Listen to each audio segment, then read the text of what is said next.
This is Orthodoxy versus Everyone, a continuation or a separate program of the Orthodox Apologetics War Zone. This is Deacon Joseph Sweden. It is Orthodoxy Hieromonk Enoch. Everyone, and so we'll begin. I did get a couple of questions from Basil Polivka. I sent you the first one. You did? Okay, let me check. Okay. Can you read it while I look? Yeah. Well, yeah, he said, on the next show, can you guys talk about Eucharistic ecclesiology, its merits and deficiencies? Okay, what is the definition of Eucharist? What is the exact definition of Eucharistic ecclesiology? That's what I was kind of curious about myself, because I was like, what does he mean by Eucharistic ecclesiology? I presume he's referring to ecclesiology as defined by communion. Does it mean whoever can take communion? That indicates you're part of that. You're part of the same church. Okay. The first thing that pops up is the Eucharistic ecclesiology of Nicholas Afanasieff, and I am not even sure what that. He was a Saint Vladimir's writer. All right, and he was talking about ecclesiology. I think he may have been a certain Saint Sergius Institute writer too, or something like that. That wouldn't surprise me. I'm getting the impression that Eucharistic ecclesiology is a rather new thing. It seems to be this concept of being through communion, which, I guess there's some. Yeah, this is let me see, one of the most fruitful theological development. Yeah, that's Second Vatican Council. Wow. Okay, so in other words, communion being the basis of unity, which I mean, to some degree exists in Orthodoxy. It's not like a primary thing. The primary thing is, of course, the unity of the faith, of which Eucharist then manifests itself. Yes, you can take communion at another church if they have the same exact faith as you. Yeah, and that's and they're part of the church, so, right?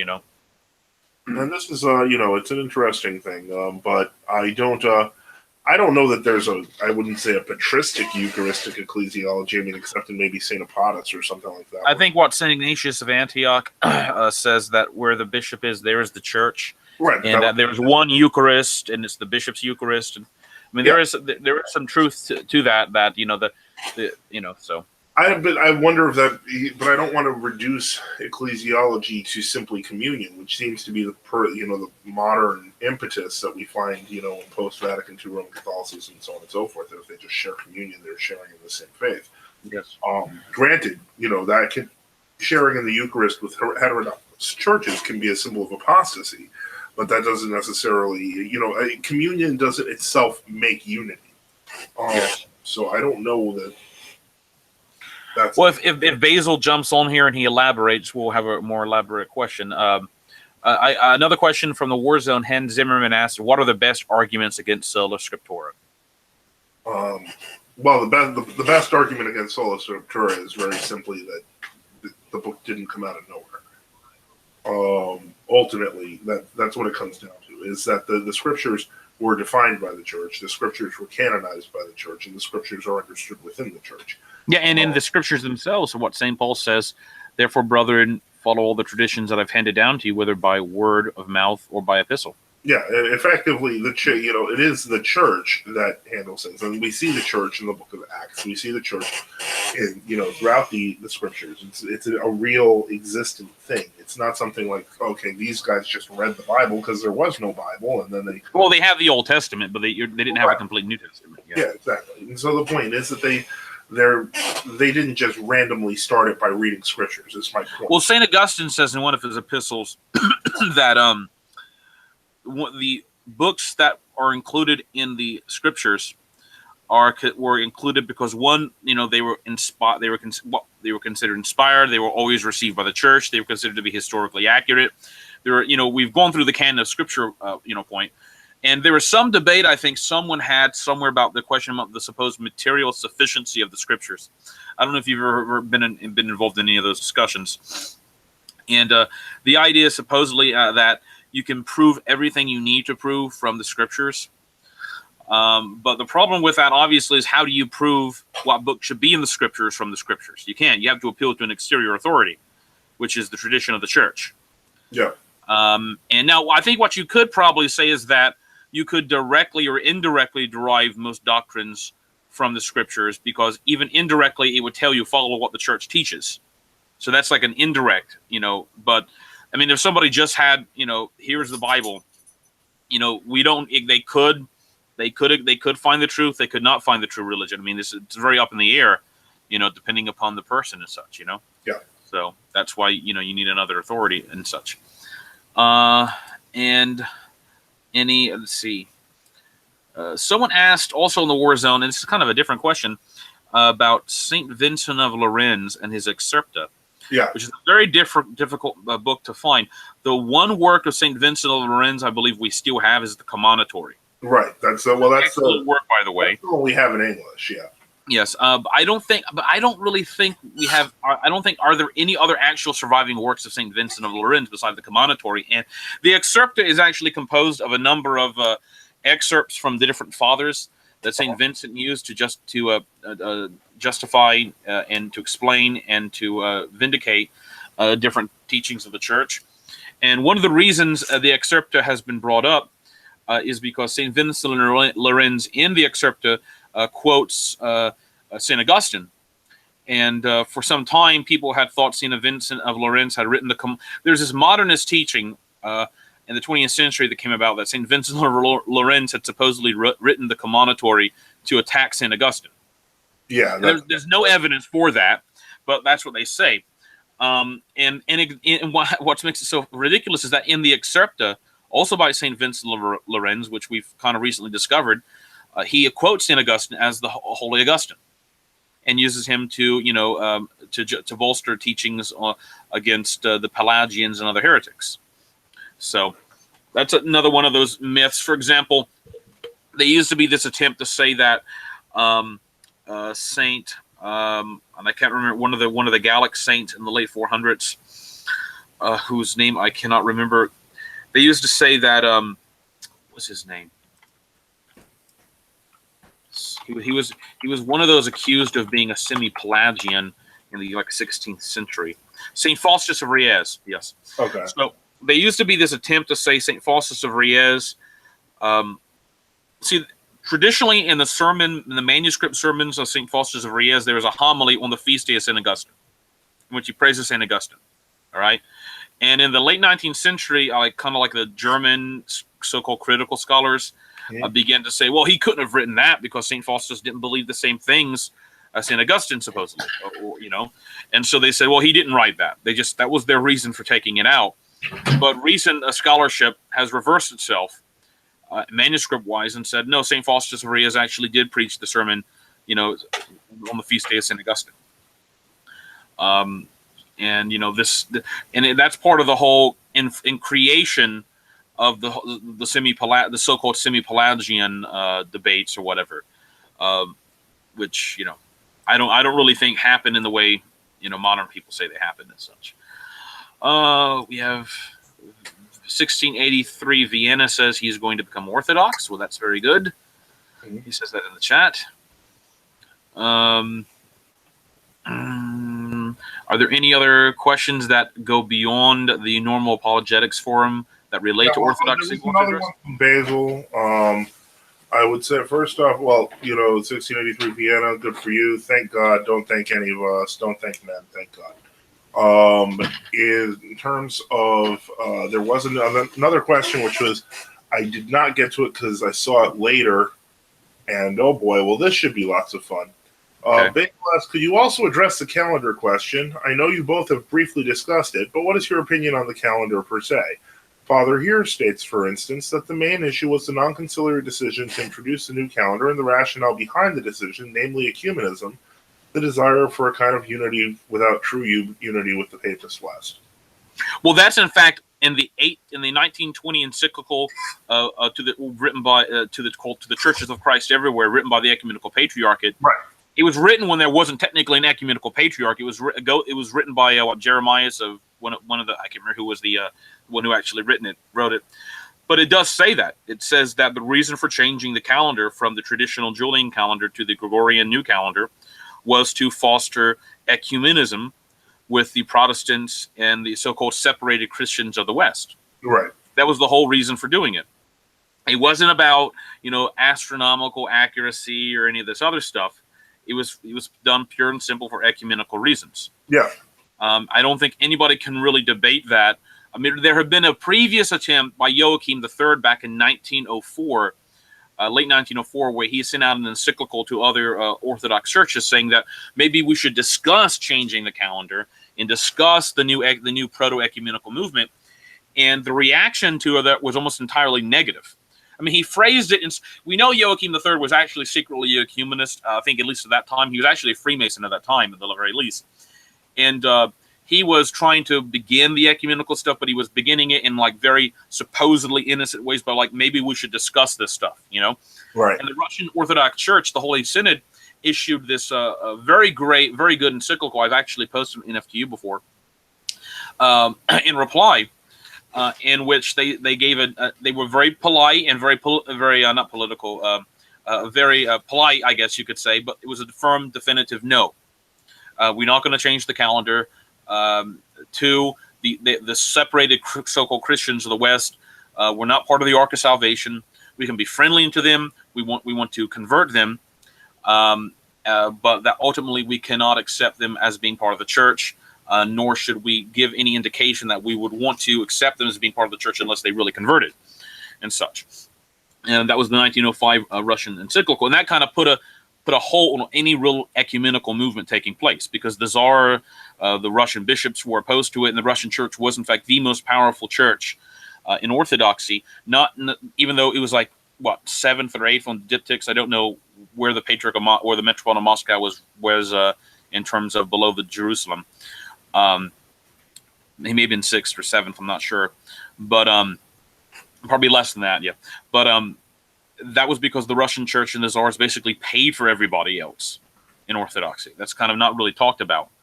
Yeah. That the Tsars basically paid for the liturgical books on Mount Athos. The Tsars kept the Eastern Patriarchates afloat for a very long time. And it was only when the ecumenical patriarchate and the Kingdom of Greece became kind of independent entities that they were able to have like a policy that to some extent could kind of be more and more influenced by British foreign policy, which was to always promote some sort of Masonic ecumenical agenda, which is in fact what began to creep in very subtle ways without anyone knowing it into the ecumenical patriarchate in the late 19th century, and then began to manifest at the very dawn of the 20th century, leading up to the 1920 encyclical, which called for the changing of the calendar, which in fact did change the calendar, and called for the beginning of the ecumenical movement, and then led to the election of Meletius Metaxas. So that's definitely, I don't think anybody can really dispute that's why the whole calendar change was introduced. Oh no, it wasn't introduced for any innocent reasons like, oh, we're made an astronomical mistake or something like that, you know. So as to the reaction, everybody kind of knows, or they may not be aware that the reaction to the calendar change was universally negative, as far as I can tell. Yeah. Even in the ecumenical patriarch in Asia Minor, I don't think it was that popular. And Meletius Metaxas, who kind of became the big proponent of it, was almost always driven out of everywhere he was elected. Yeah, he was driven out of 3 different sees. Exactly. He was driven out of Archdiocese. He was aiming for Jerusalem, and exactly. I forget which writer wrote that, death took him before he got the chance. Exactly. So he was going to be the only person who would have been patriarch, who would have been head of 4 autocephalous churches if I've had it gone through. But and the reaction now. And of course, the ecumenical patriarch in the early 1920s had a lot of hierarchs in it who were openly Masonic, openly syncretistic. There is one of them who it's very controversial to speak about him, but I will. His name was Chrysostomus of Smyrna, and he was killed by the Turks, and he was counted as a martyr by some. But the problem is that if you read some of the material written by the monks of Mount Athos at the time, they considered this man to be an open heretic because he openly taught that all religions were equal and that everything was a path to salvation. And he had this very Masonic, it was like open masonry he was teaching. Yeah. And what happened is that he was convicted by a Turkish court of treason, and they basically took him and they executed him in a very, very extreme way. And he did forgive them as they were doing it. And there are some people who say, well, maybe he repented before he died, and we don't really know. Did he repent? And some of the Athonite fathers have said maybe he did, but because of his open teachings for his life, we cannot accept him as a saint. But he was promoted as a saint because of his teachings. So, even though there were a lot of other people who should have been ahead of that. And then in 1924, I think it was 1924, correct? The state church of the Church of Greece. Yeah, that was 24. Yeah, switched over to the new calendar, and that's never had anything but negative results. Now, it's worth noting that if I remember correctly, they originally switched completely to the new calendar, including the Paschalian. And what happened afterwards was there was such a great protest that they ended up redoing it so that it would the Paschalian would be unaffected. But that's part of the reason why Finland, when it just simply adopted the change from the original council, the 1923 council, it still maintained the Gregorian Paschalian because of the fact that there was no controversy in Finland, presumably because it was so small. Yes. And remember, they had the same thing happened in Romania in the late 1920s. There was such a negative reaction when they tried to switch over to the new Paschalian. That's what actually started the old calendar movement to be really big. Yeah. But anyway, so they switched over to the new calendar, and then there began a massive persecution of a huge number of clergy and laity who refused to use the new calendar. And they technically were justified, and not technically, but they were justified because there were condemnations and anathemas that had never been removed. And in fact, it's a lot of other subtext that was going on, because I believe there had been this Greek prime minister named like Venizelos. I'm not sure if I'm pronouncing his name correctly. He was part of like what's called the Liberal Party. And the Liberal Party was basically the Masonic Party. It was the globalist party. It was the one that was favorable toward the British Empire, toward everything Western. Yeah. It was, Orthodoxy was considered a retrograde religion, all that kind of stuff. And Venizelos and the liberals had at one point overthrew the monarchy, and the church back in 1920 anathematized Venizelos, and they anathematized republicanism. That is the concept that a republic is superior to a monarchy. There actually are anathemas on the books. And when the whole introduction of the new calendar was part of the rehabilitation by the government of the Liberal Party, which came back into power, in which basically, even though they accepted the king, they kind of dethroned him effectively. And so a lot of clergy, priests, and laity were in this position where they had already acceded to the anathema, not only against the new calendar, but against liberal republicanism.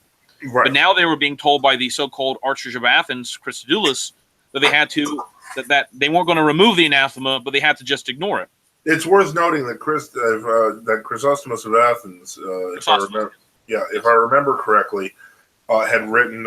He had actually written a thesis 2 years before, because of the controversy over the new calendar. And he had basically said if Greece were ever to adopt the new calendar, it would become schismatic. Yes. And he himself was the one who implemented the new calendar 2 years later. And he, in fact, had been the chairman of a committee that had deposed Meletios Metaxicus. Yeah.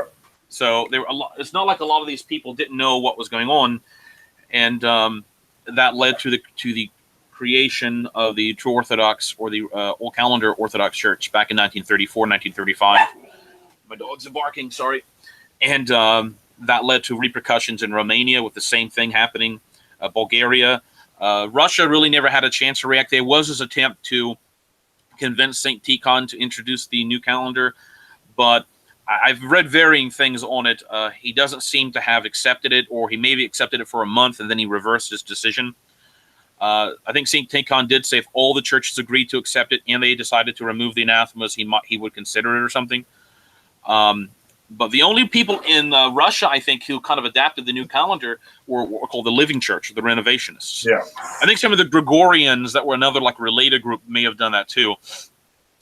And, as St. John Maximovich states, when he wrote his report on the Ecumenical Patriarchate back in 1936, he said up to that point, the Living Church is the church that the Ecumenical Patriarchate recognizes as the Church of Russia. Right. They didn't even recognize Sergius.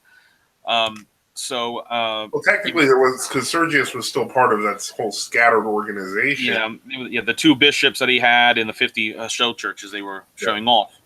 But I don't know how much he wants us to get involved into the whole question about then the resistance to ecumenism and modernism. It's a humongous topic to get involved into. But I would say that we're part of a synod that would agree that what happened in the 1920s was wrong, and that the Orthodox clergy were right to resist and to separate. from those using the new calendar. And so, well, we've got a few more questions. First off, 1683 Vienna asks, how does economy work? Economy works by making, for the salvation of someone's soul, certain leniencies differing from canonical strictness. So I don't know if that answers it. I think he's, for example, okay, give me an example. Should all heretics be baptized? Technically, according to the apostolic canons, everybody should be baptized upon entering the church, if they were not baptized in the Orthodox Church. But as a matter of fact, once you get into the 3rd and 4th century, that's not how a lot of heretics were being received back into the church. Yeah. That people were being baptized in the Novatian Schism, being baptized even by the Arians. For example, the normative policy was that people baptized by Arians were not to be rebaptized, but were to be anointed with Holy Chrism, unless they were baptized by the Eunomians, who did the single immersion baptism where they baptized in the name of the uncreated God. They didn't even do the Trinity. Now, it's worth noting here that economy is exercised primarily by the bishop and sometimes by the synod, but it's not something that goes all the way down. I can't economize myself out of the fast. Exactly. And of course, economy has to fall within, I would argue, traditional frameworks. Mm-hmm. It can't just be the bishop says, well, I've decided that, a Baptist minister can now be received without ordination. I mean, for example, you can't do something like that. There has to be precedent. Exactly. There has to be precedent. You can look at the example of how the church has behaved and acted in those ways. If we're not being clear enough, you can ask again. 1683, Vienna asks again, what is the Eastern Orthodox, or as you might say, the real Orthodox position on the death penalty? And the position on the death penalty, and you can make your comment too, Father, is that we allow the death penalty, and even that's just the position, because technically there was this accountant which Saint Vladimir of Kiev wanted to abolish the death penalty for a short period of time, but the actual Orthodox Metropolitan of Kiev said, no, you shouldn't do that. And he reversed his position on that. Now, there have been varying points in church history where, for example, I think among the Eastern Roman Empire, that the death penalty, although it could be done for a lot of cases, it was generally reserved for extreme things like treason. But generally, the Byzantines like to do things like cut your hand off or pull your tongue out or blind you, because they thought, well, that was kind of a moderating influence, because the idea was that you can maybe at least repent later. I would like to know, and you can disagree with me if you want, Father, that while in theory the church is agnostic on the position of whether you should do the death penalty or not, and generally the church does not actually apply the death penalty. The state. Well, yes, but I'm not sure but by saying agnostic, I actually believe the church believes that it is an acceptable penalty. I didn't say otherwise, but I'm simply saying that the church doesn't actually exact it.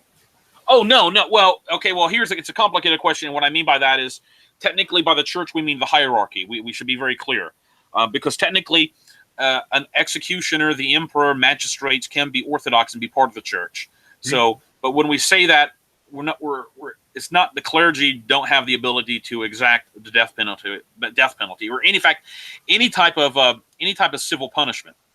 The clergy generally have no ability to do that. Now, the only exemptions to that would be maybe there has been some traditions, and this is going to sound controversial, like in the early period in the monasteries and very Cenobite monasteries, where they would use corporal punishment.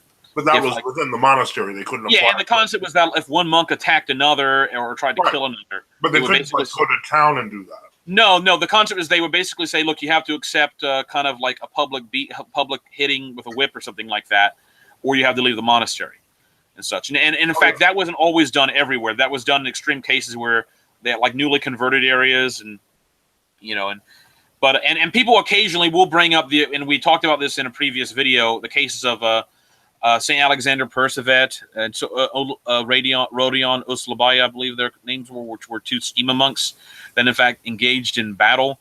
Saint Alexander in a famous duel with Chelebe during the Battle of Kulikovo. Mm-hmm. That was considered like this massive exemption. That's an example of divine economy that otherwise never would have been prevented. That Saint Sergius of Radonezh, by divine inspiration, had blessed him to do that. And then there's, who may be a saint, McCormack, in the 10th century, But generally, the church never exacts the death penalty, and the hierarchy does not exact the death penalty, even though we accept it. And there have been many cases in which the hierarchy have encouraged the state to use the death penalty against extreme offenders. So but people can't. I believe you can make an argument though, saying that life imprisonment might be more preferable in some cases to the death penalty. So it doesn't mean. One thing that it needs that I should be clear on, and I know that I'm being a pain here, is that what's it called? The death penalty is one of those things where sometimes the church and state were at loggerheads, and sometimes the church was not always in favor of the death penalty, whereas the state was. For example, in Justinian's code with relation to adultery. The point is that I'm not saying. I don't want you to think that I'm like talking like out of the mouth of the Orthodox Peace Fellowship or one of these hippies or something. I'm simply saying that the church's views on the death penalty varied from circumstance to circumstance, but they did accept it as an actual punishment. Yes. I mean, it was not sinful to exact the death penalty, is my point. As a rule, unless it was like the death penalty for something like, I don't know, stealing a loaf of bread, then the hierarchy would be against it. I mean, there is a proportionality to what the death penalty should be used for and against. So I think that's the position. Now, what's true is that in Russia, in the 19th century, they did, in fact, abolish the death penalty. The czars actually did that. And there was actually opposition among the hierarchy to that, but their view was that technically the czar does have the authority to choose not to execute people, so he can do that. Although they actually did keep the death penalty for extreme cases. For example, Lenin's brother was given the death penalty because, I don't know, he like burned down an orphanage or something like that. I mean, he was an extreme revolutionary and he refused to accept exile. So these weren't healthy people. Yeah, extreme people. If like you were like mass murdering people, I mean, because generally the Russian state liked to exile you to Siberia, which sounds terrible, and I guess it is, but I mean, not all of Siberia is that bad. You could just live in some little village like 1,000, 2,000 miles out of nowhere. I mean, that's better than being executed, I guess. Oh yeah, absolutely. But people like Lenin's brother, a lot of the anarchists in the 19th century did not accept this. They basically, you'd exile them, they'd find their way back, and then start blowing up train tracks. Yep. Setting post offices on fire and things like that. And so the Russian state did feel compelled, even though it had a general moratorium of the death penalty, to actually execute basically people like the early Bolsheviks because of these cases and such. So the Orthodox position is that the death penalty is allowed, though it is up to the state to decide what cases to use it on, as long as they're not, I guess, crazy things like executing somebody for stealing a loaf of bread. So. Right. Well, let's see. Okay. And what are your thoughts on Jay Dyer? Hey, my dog. Nope. You can have that one first, Father. I don't really want to answer questions about other people because that's just, he does, as long as anybody's doing Orthodox apologetics and they're doing it correctly, that's all I care about. And there's other stuff he does. It's like political things and about, the history of stuff. And, that's just. I don't really see a big deal. I don't see a purpose in talking about it. Yeah, so. I mean, the point is, I don't have. It's like asking me what I think of Father Andrew Damnick. Who cares? I mean, I don't care. Well, I mean, Father Andrew Damnick has considerably more influence than Jay Dyer, but that's. He's a modernist too, so I mean, that would probably be more, So. But the point is, if you make comparisons that way, I guess. Well. Just read for yourself. If whatever he says is in accord with the fathers, if it's good. If it's in accord with the fathers, it's good. If it's random stuff about 19th century philosophers, it's bad. And if it's interviews with deposed priests, it's worthless. Yes. What is this? Where is the scriptural basis for not eating meat with blood in it? That's from the Book of Acts. Yep. The Council of Acts. Council of Jerusalem. Council Jerusalem. Blood eating. That would be Acts 15 or something like that. Yeah, that's Acts 15. That's Jerusalem, and that is in fact repeated in the apostolic canons, as I recall. Yes, Keep in mind that was actually a minimalistic application of the old Mosaic law. So, in other words, people tend to think, well, is that like kosher? Well, in some way, kosher, they had to drain the blood. Yes. Well, and remember, technically, the prohibition against eating blood or animals with a life in it That goes back to the time of Noah. Yeah. So, some of these were like pre-Mosaic concepts. But this came about because the council was dealing with things like circumcision, which is basically, was Christianity just basically a Jewish sect? And the answer was no. You did not need to be circumcised. You basically needed to avoid the blood of strangled animals and animals and their blood. I think since most animals that we eat today are not strangled, in general, it's in fact, if you look at it's Acts 15, verses 29, verse 29, it says you are to abstain from food sacrificed to idols, from it says it's the King James version, but it has you in it. It says 29. It says in Acts 15, 29, that ye abstain from meats offered to idols, and from blood, and from things strangled, and from fornication. Yep. So that's pretty evident right there. Now, there have been some fathers every now and again that argued that the prohibition had, that what if you were forced, you were starving to death, and could you not eat blood then? And a lot of the fathers would say that if you're like starved, like I think St. Augustine was asked that question one time, and he said something like, well, if you're starving to death, yes, you can eat blood sausage. If you're going to die, rather than not eat it. So I know. Yeah, so avoid blood sausage, avoid like rare steak, stuff like that. Yes. Well, some people have argued that technically what makes steak red is not blood, but I think that's really, really what's the word I'm looking for? That's almost pharisaical. Because they say it's this interstitial fluid or something like that. Right, exactly. Just cook it through. Yes. Is eating raw meat really worth it? No. Okay. Not many other questions left. Well, that's quiet in terms of questions. Yeah. Well, I'm looking through the Apologetics forum. I don't really see there's any other questions. Looks like we've handled a lot of it. We may be retiring early this night, Father Joseph. I don't know. Okay, go for it. Wait, we have a question. What is your question? Okay. 1683 Vienna. Okay. Why is it wrong to use unleavened bread in the Eucharist? Okay, you answer that first, Father. Give your answer. The easiest answer is simply that nobody used unleavened bread in the Eucharist until much, much later. But more importantly, if you look at bread and wine, both of them they're both confected. They're both confected foods. They're both foods that are leavened. Wine is created with yeast, so is bread. The point is they're living foods, which kind of almost when you say the host, you're speaking about two living items that are taking the place of the body and blood of Christ. That Christ is they're going to become a host for the body and blood of Christ. When you use that thinking, and that's part of the reason why they use the hot water in the Byzantine Rite, is to liven up the wine, to awaken it.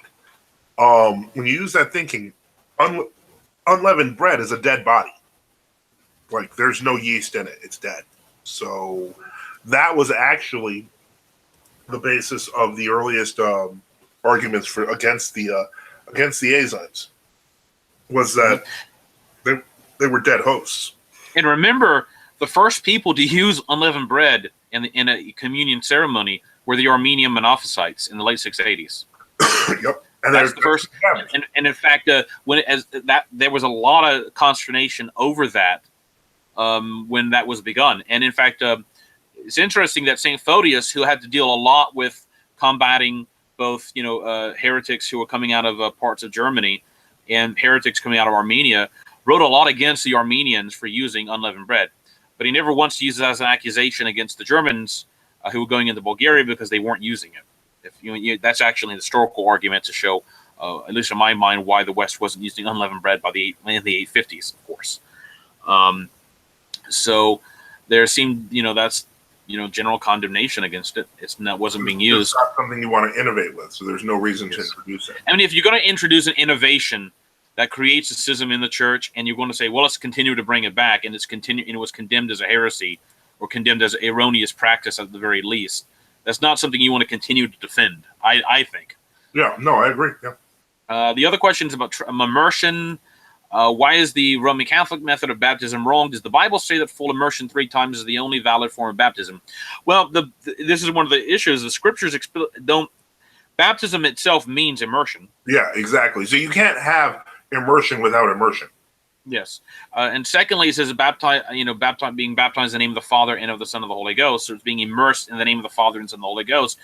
And you could argue, I suppose, and it says also baptism in Romans 8, I believe, is said to be kind of a type to represent, to make us be partakers of the death and resurrection of Christ, who was 3 days in the tomb.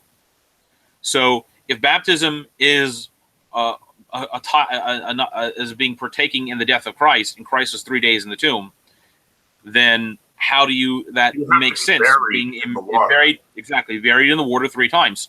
And if you look in the earliest testimonies, you find in the Didache, it mentions triple immersion, and that's at least from the 80s or the 90s. Now, what's true is the Didache does say that in an emergency you can pour water in someone's head. But that's just clinical baptism. Even the 3 pourings in an emergency, like on a deathbed, are done in imitation of the 3 immersions.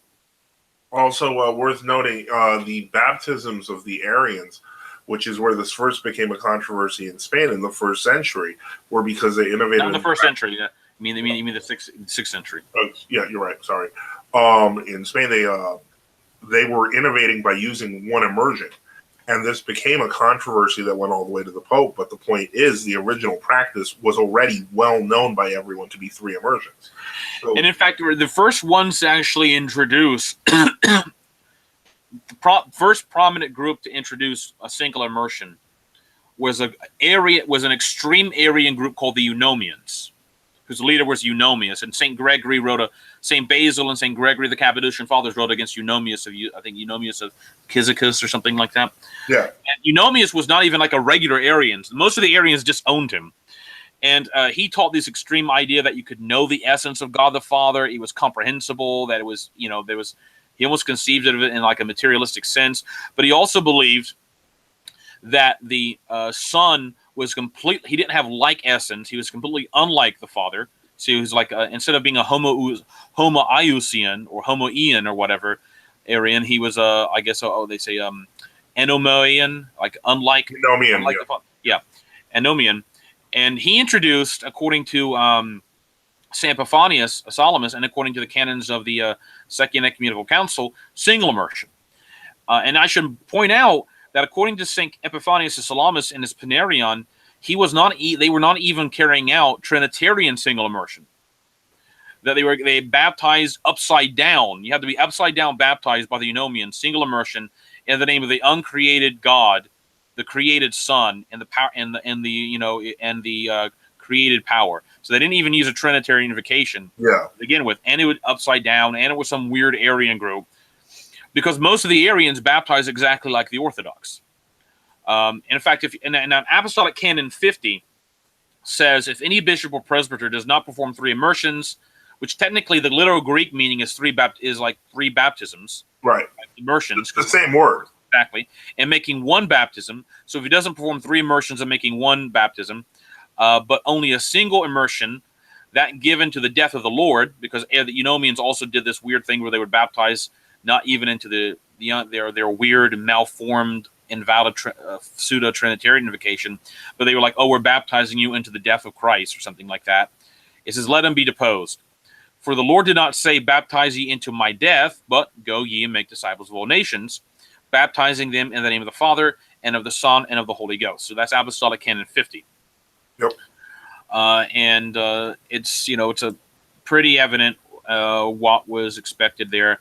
And you, in fact, have Pope St. Pelagius the first or the second in the 500s, having decrees where he says that, anyone who baptizes into the death of Christ or just in the name of Jesus or does a single immersion baptism without doing 3 immersions, that's contrary to the tradition, and we do not accept that.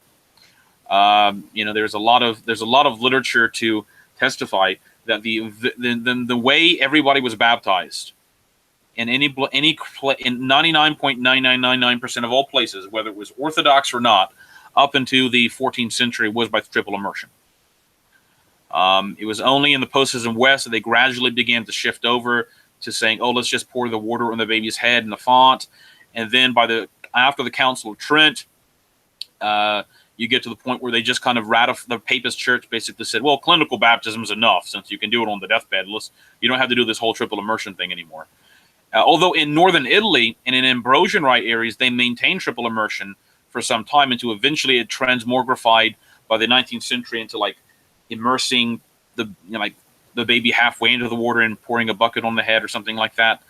There were all kinds of weird things they kept.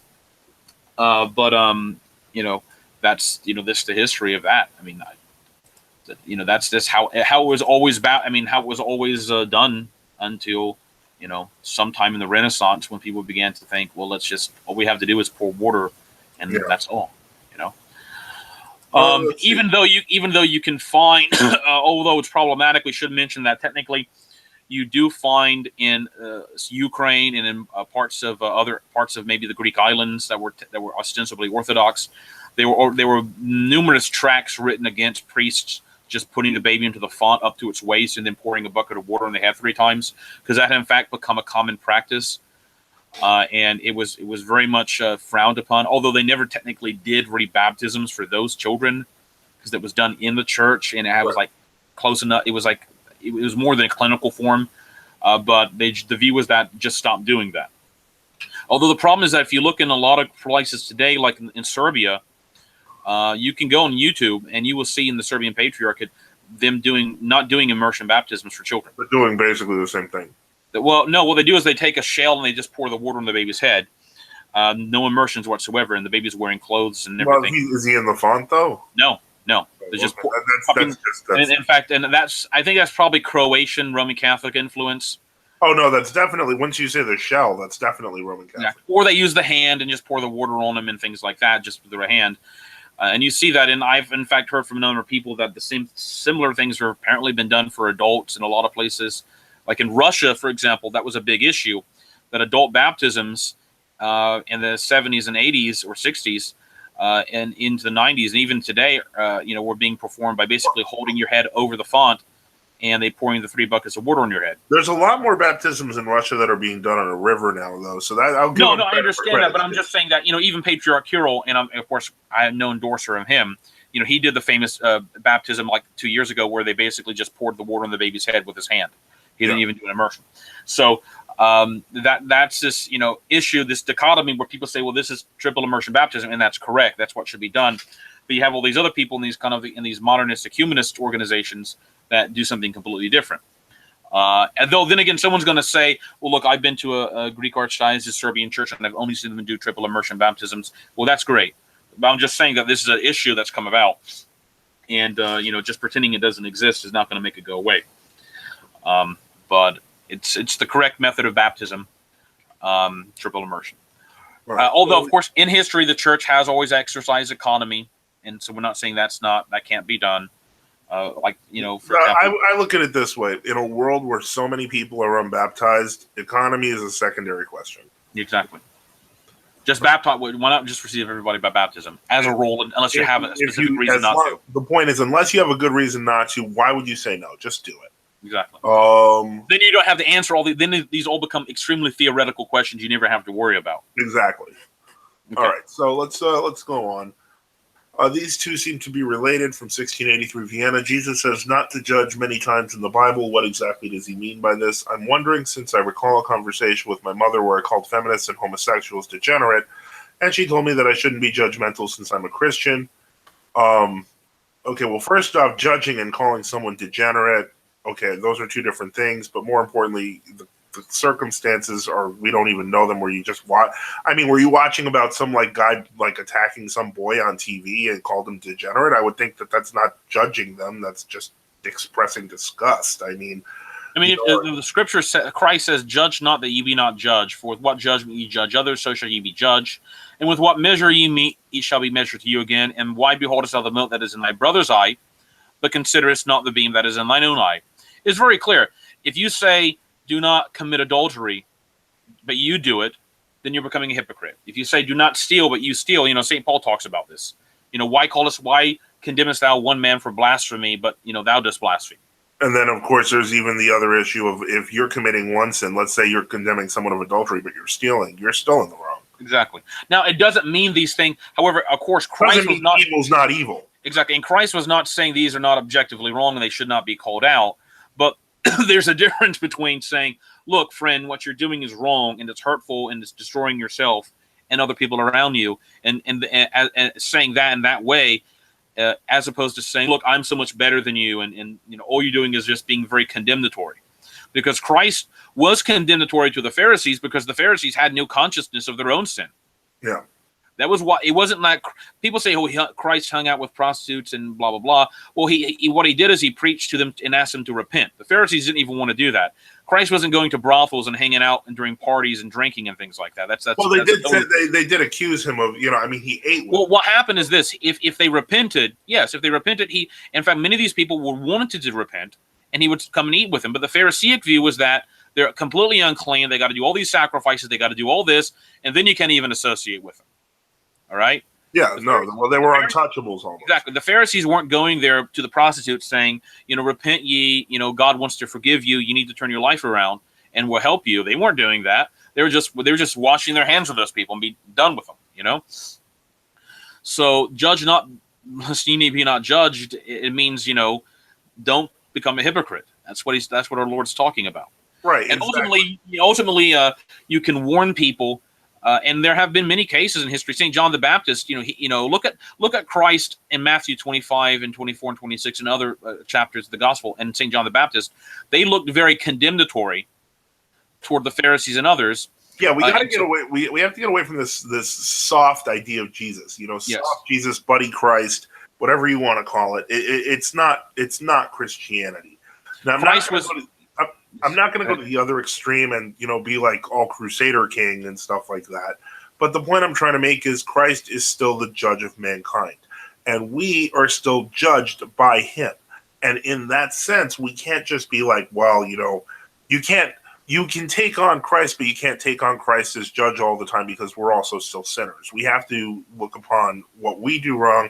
We have to, we can still call a spade, and we should. Because I think it is correct to say that people who are these feminists and these gay homosexuals and people who aren't repentant, they're doing this that's a degenerate behavior. Well, here's a good question because Vienna said, I'm glad I know what I can say, and I will continue to call out degeneracy in the same way. Then, well, I'll put it this way: if you're talking to your mom about degeneracy, then yeah, I don't understand why she would say don't judge when you're talking about sin. Sin. If you're coming up to them in some sort of, let's say you see them on the street or something, I don't think calling them degenerates is the best approach. It's situational. You want to introduce the gospel to everyone. And the truth of the matter is these people probably, many of them haven't even heard it or have such a perverted version of it that they've heard or from some Protestant or something or from the TV that they don't even know what the gospel is. And in that, you have to demonstrate more mercy. But if, some wishy-washy person, no offense to your mom, is saying, oh, don't judge them. Well, no offense. If you have you're seeing these parades of perversion, you have every right to speak out. There's no reason why you shouldn't. Yep. Okay. Any other topics you wanted to bring up? Well, again, it's this is the Orthodoxy versus everyone show. So, really, it's funny because we get more questions that belong on this show, on the other show, than we do on this one. Because, it's like the reverse. Yeah, exactly. Yeah, this is kind of the one where people can ask anything. Okay, wait, we got a big question coming. All right. This better be big, Vienna. Entertain us. Just kidding. All right, we're ready for it. What you got? All right, we'll quietly wait. The big question. Did we go over the Immaculate Conception question last time? We did. We did over the Immaculate Conception. Okay. Oh, hello, Justice. How are you doing? Okay. So we're still waiting on the question. So, all right. Well, if there are any other questions, please feel free to ask. This is where we can just literally ask about anything. And when it comes to Orthodoxy. So I think it's, Here's a question, Father Joseph.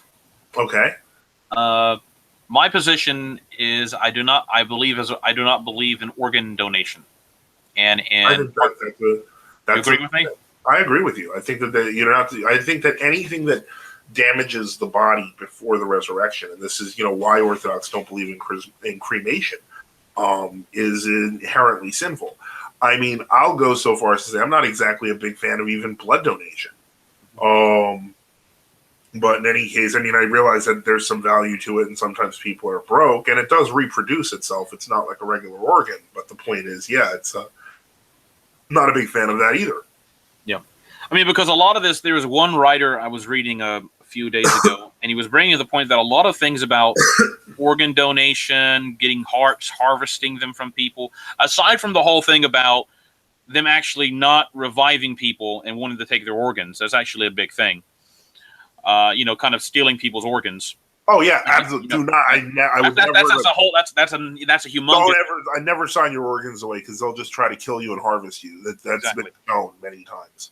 But the other point was a lot of this is about people who have this hope that they're like 90 years old, like wealthy people, and they want to live forever. This whole trend, because a lot of the organ donation stuff actually goes into all this. Eventually, kind of turned into the transhumanism stuff, making mechanical organs, growing organs. They're already starting stuff like that. Yeah, absolutely. It was some way to figure out how to circumvent God's decree that man has to die. I find it very odd.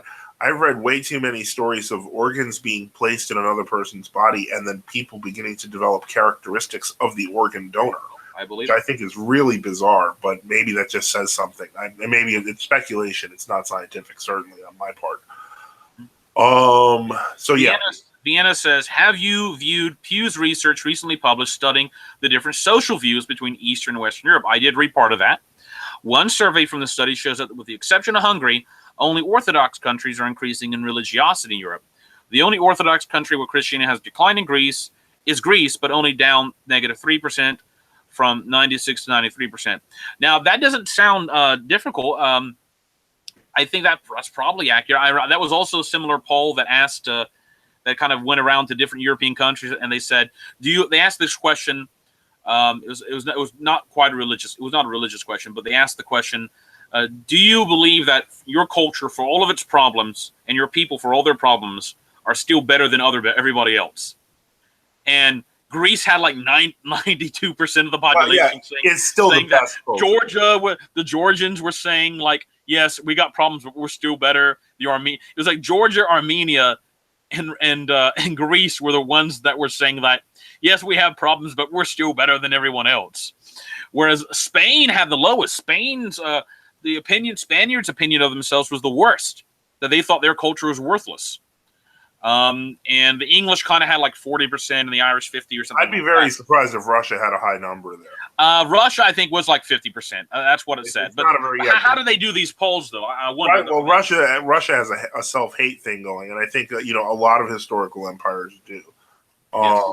But in any case, yeah, it's it makes sense. I think that Orthodoxy in general, even cultural Orthodoxy, if we're not speaking about true Orthodoxy, helps people have a sort of pride in their nation. It helps them have a pride in their life, in God. In a sense, it's not necessarily that God is saying your culture is better, but it is a way of saying that God is still watching you. And the interesting question is, why would Hungary have a growing?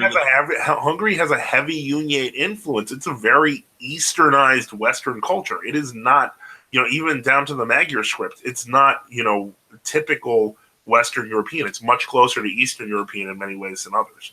Yes. When the Hungarians themselves they're linguistically completely different than all the other Europeans. Yeah. The closest other European language to Hungarian is Finnish, and they have like a common ancestor 3,000 years ago or something like that.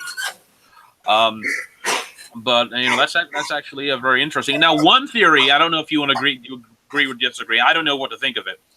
Is that because the Eastern European countries were under the control of communism, that this kind of created among some portion of the population kind of a negative resistance, or in the sense of they wanted to keep that when persecution came, people who wanted to keep their religion became stronger than those who were kind of like the sunshine churchgoers.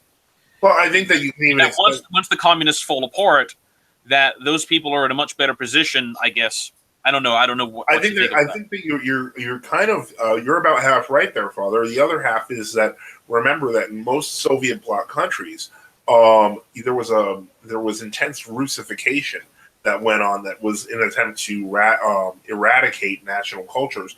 I spoke to occasional Georgians when I lived in Russia, and they would talk about during the Soviet period how they weren't even allowed to speak Georgian in their well, they could in their homes, but they couldn't anywhere else. And so I think that what happened is that after communism fell, besides the fact that you had, the people with actual Orthodox religiosity suddenly free to preach, you also had the people just free to live their lives as they traditionally wanted to. And so I think it combined, and that's why you see that dynamic so strongly in a lot of these Eastern Bloc countries. And there's also the weird side effect that, on the one hand, the communists severely persecuted the church, killed a lot of people, but they also had this attitude. I don't know if you agree with this, but I've heard this used an explanation before, that a lot of the stuff that came into the West in the sexual revolution in the 60s and 70s, a lot of the stuff that kind of the anti-masculinity stuff, that I guess the post-World War II communists weren't too keen necessarily on that. Oh, no, you're right. That's absolutely right. That's why homosexuality is still not accepted in these countries. I mean, even the communists had developed the idea that, that's bourgeoisie, blah, blah, blah, all this other stuff. I mean, all for the kind of the wrong reasons. They didn't have the Christian ethos. Well, yeah, I think it's very similar to the. I mean, I hate to say it, it's very similar to the Western socialists, like the Nazi ones, and it was anti-family, and exactly. The whole point is they still wanted to keep the traditional family, if only so they could have good worker bees. Exactly. I mean, obviously, yeah. And so, but yeah, it did help that they. I mean, they were still on the right side of morality. It's just that they're for the wrong reasons, and so it's like the issue about Ceausescu. How I think he kept abortion illegal, although he kept it because he thought we need more people, But then after the fall of the Ceausescu regime, they have this massive kind of Westernization and impetus from the EU and all these other organizations, and there was a massive campaign to get the abortion laws protecting the unborn overturned, and they basically kind of did. I think there were still restrictions put on it, but it was a weird situation where Romania, under the God-hating regime of the communists, effectively had more protection from the unborn. But after that regime was over, the unborn were, much more susceptible to mass massacre under a so-called liberal kind of a, globalist type regime, or whatever you want to call it. Yeah. And although we shouldn't romanticize these countries, Father, I mean, you very well know living in Russia. We're not romanticizing them. We're not romanticizing the Soviet bloc, but what we're definitely saying is that, the point is, it was very difficult for the Soviets the communists to completely destroy Orthodox culture, even in 80 years, I think. Yeah. And so the point is, if they had a second chance, I'm sure they would include all the globalist stuff. That's what they're doing, Yeah. That's the new communist thing. Yeah. Right, exactly. They've modernized. For example, look at Greece. They talk about Greece. The current ruling party in Greece, Syriza coalition, is an extreme Maoist. I mean, for example, the Nicholas Tsipras was a former Maoist up until like 1993, and then he supposedly became a more moderate Marxist. And Greece was always open up more to the West, and so it became the worst of both worlds. Yeah. With the kind of its Maoist leftist Syriza coalition accepting all the horrible degeneracy, coming out of the West, and kind of trying, and now they're basically disestablishing Orthodox Christianity effectively in Greece. Now we can always argue, of course, it was the New Calendar Church, and they were, and obviously, that's problematic to begin with. But the very idea of Orthodoxy is under Syriza and Tsipras' concept is to divorce this from the Greek Constitution, to make Greece a totally secular country on the model of, I don't know, the United States or something like that. And that's in the news recently. And this is the problem you have with a lot of countries like Greece and Russia and Serbia and other ones. And I'm not attacking them, because I know Serbia certainly has been through the ringer with NATO destroying the country and lying about it, and massacring its people. I mean, Serbia, God help them, they've been through the worst situation, one of the worst situations in the past 30 years that any country could want to go through. But when you're a country and you get upset about things like whether Macedonia can be called Macedonia, but you're not having but you don't have a gigantic pro-life movement, that shows that there's a problem in that country. That's my opinion. Yeah. All right. It's naming a country, that's important, but what's more important, kind of protecting the unborn and promoting what is correct, what is orthodoxy, which is a part of that protection of the unborn, and also helping people who are already born, all these other things, or getting into gigantic protest over whether some Bulgarian, new created, effectively a Bulgarian, without calling it a Bulgarian country, can call itself Macedonia or not. And, the same thing in Russia, for example, people like to, pile onto the Ukrainians and say that they're a fake country. And I mean, I've heard this numerous times on RT. But, I mean, what use is that? I mean, it's basically saying that, you're better than everybody else. I mean, is a Swede not the same as, is a Swede the same as a Dane? I mean, if they are, I don't know. Anyway, but, It does say that Eastern European countries do have a rise in Christianity, and I think that's positive. But I think they also have to look at about what kind of Christianity, and is this a genuine? I know you may disagree with me, you may agree with me, but is this a genuine rise in religiosity? That is, are the people actually becoming Orthodox in their ethos, or is it just people are wanting to go to church more? Is it folk religiosity? Yes. Because they had that big procession in Russia about, 9 months ago, in which like 100,000 people were supposed to have been there. But a lot of the people only came just to basically touch, I think it was one of the icons, Tikvan icon, or maybe it was a relic. They just came because, and they were interviewing a lot of people, and a lot of people were saying, well, I think this is good luck, and my horoscope said this was a good day to come. I mean, like a lot of people were just there because everybody else was going, so they wanted to go. Well, yeah, I mean, there's going to be that. And I think that, unfortunately, even, I hate to say this, Father, but even, let's say, if Patriarch Kirill suddenly repented of Sergianism tomorrow and, established communion with the true Orthodox, so on and so forth, you would still have hundreds of thousands of people doing that exact same thing. Yeah, I know. Because that's the way it's always been. There's always going to be the way of the world, and then there's going to be the way of Christ. So no, I don't disagree with that. I just think it's probably more folk religiosity, but that opens the door to catechesis, recatechesis. So there's a possibility. Not saying it's a great possibility, but it's a possibility. Justice for Orthodoxy asks, "What is a Monophysite Western Rite like?" Well, I don't know. I've never seen one. Well, I know a little and very little about this. A part of me wants to make a joke that basically it's doing a Latin rite with Monophysite vestments, which is only about 75% true. Basically, it's the Monophysite Western Rite groups that would probably be talking about what's known as the British Orthodox Church, which is a small. But that joined the Copts. They're under the Coptic Patriarch of Alexandria, and so the point is, they use a Latin rite. I'm not sure. They don't use it anymore, though. I know what you're talking about. They abandoned it anymore. They abandoned the British Orthodox group. Abandoned all of the Western Rite stuff. They kind of moved to the liturgy of St. James and the Syriac Rite. Oh, I didn't know. When was this? This was several years ago, and then they had to use only the Coptic Rite eventually. And there's this other group in France called the Orthodox Church of the Gauls or something like that. Yeah, no, they were a break off, which comes from some sort of Monophysite succession decades ago, and they kind of became like the Monophysite version of the French Orthodox that St. John Maximovich helped establish. And they're really dedicated. I mean, they're more like ecumenistic Monophysites, like, oh well, it was a big mistake, blah blah blah, all this other stuff. They are actually what you would call they're really what you would call unions. Well, yeah, the Monophysite unions, I guess. Yeah, Monophysite unions is what they really are. So, I mean, I don't really know much about them. I maybe it doesn't look like us. No. I mean, I've had one or two of them contact me, and I tried to explain that, look, ecumenism is a heresy, council on it is necessary, and their general view is like, oh, that's just too stern and blah, blah, blah, and all this other stuff. You're just too mean and judgmental. Exactly. So, I'm assuming from what I do know with some of these groups, I know I was joking, like, I never seen one. I've never really seen it, but I have seen little pictures of some stuff. Where they wear the Indian hats and stuff. Yeah. I mean, some of them, what they kind of do is they kind of do like kind of a Gallican liturgy.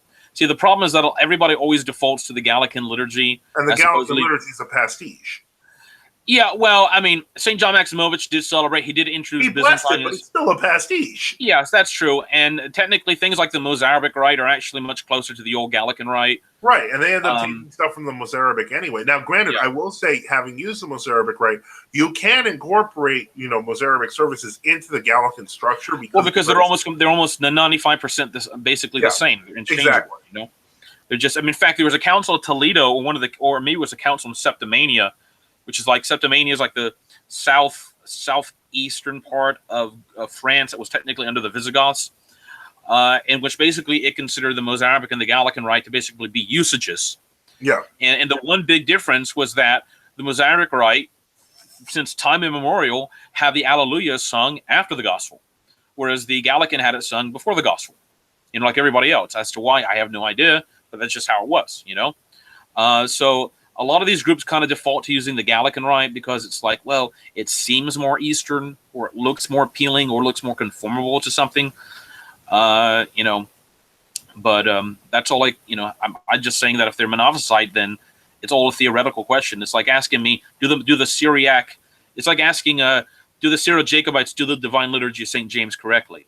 Well, maybe some stuff, but it's a highly abstract theoretical question about asking me, like, does some 1500-year-old heretical group do all the parts of the Divine Liturgy according to the Antiochian Rite absolutely correct? I mean, although, it's like asking, does the Coptic Church do the Liturgy of St. Mark correctly? And the actual answer would be they actually don't.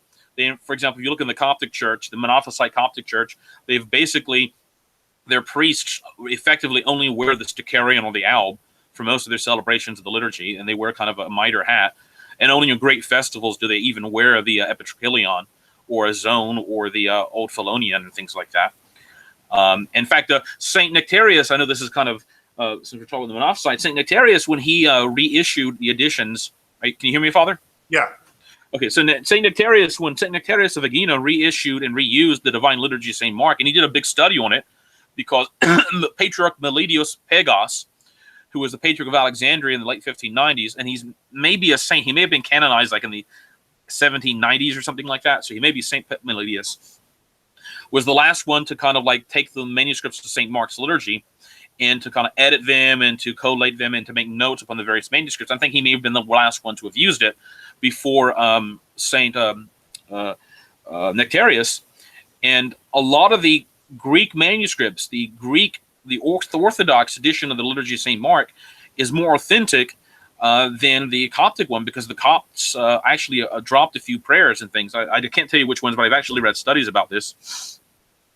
And, an Orthodox priest who wore all of his vestments celebrating the Liturgy of St. Mark would be more faithful to the Liturgy of St. Mark as it's supposed to be celebrated than the Coptic Monophysite who just wears a Stacharion and maybe wears a Phelonion on some feast day or something like that. Now, a lot of them will get upset when you say those things, but Copts will get upset about anything, unfortunately.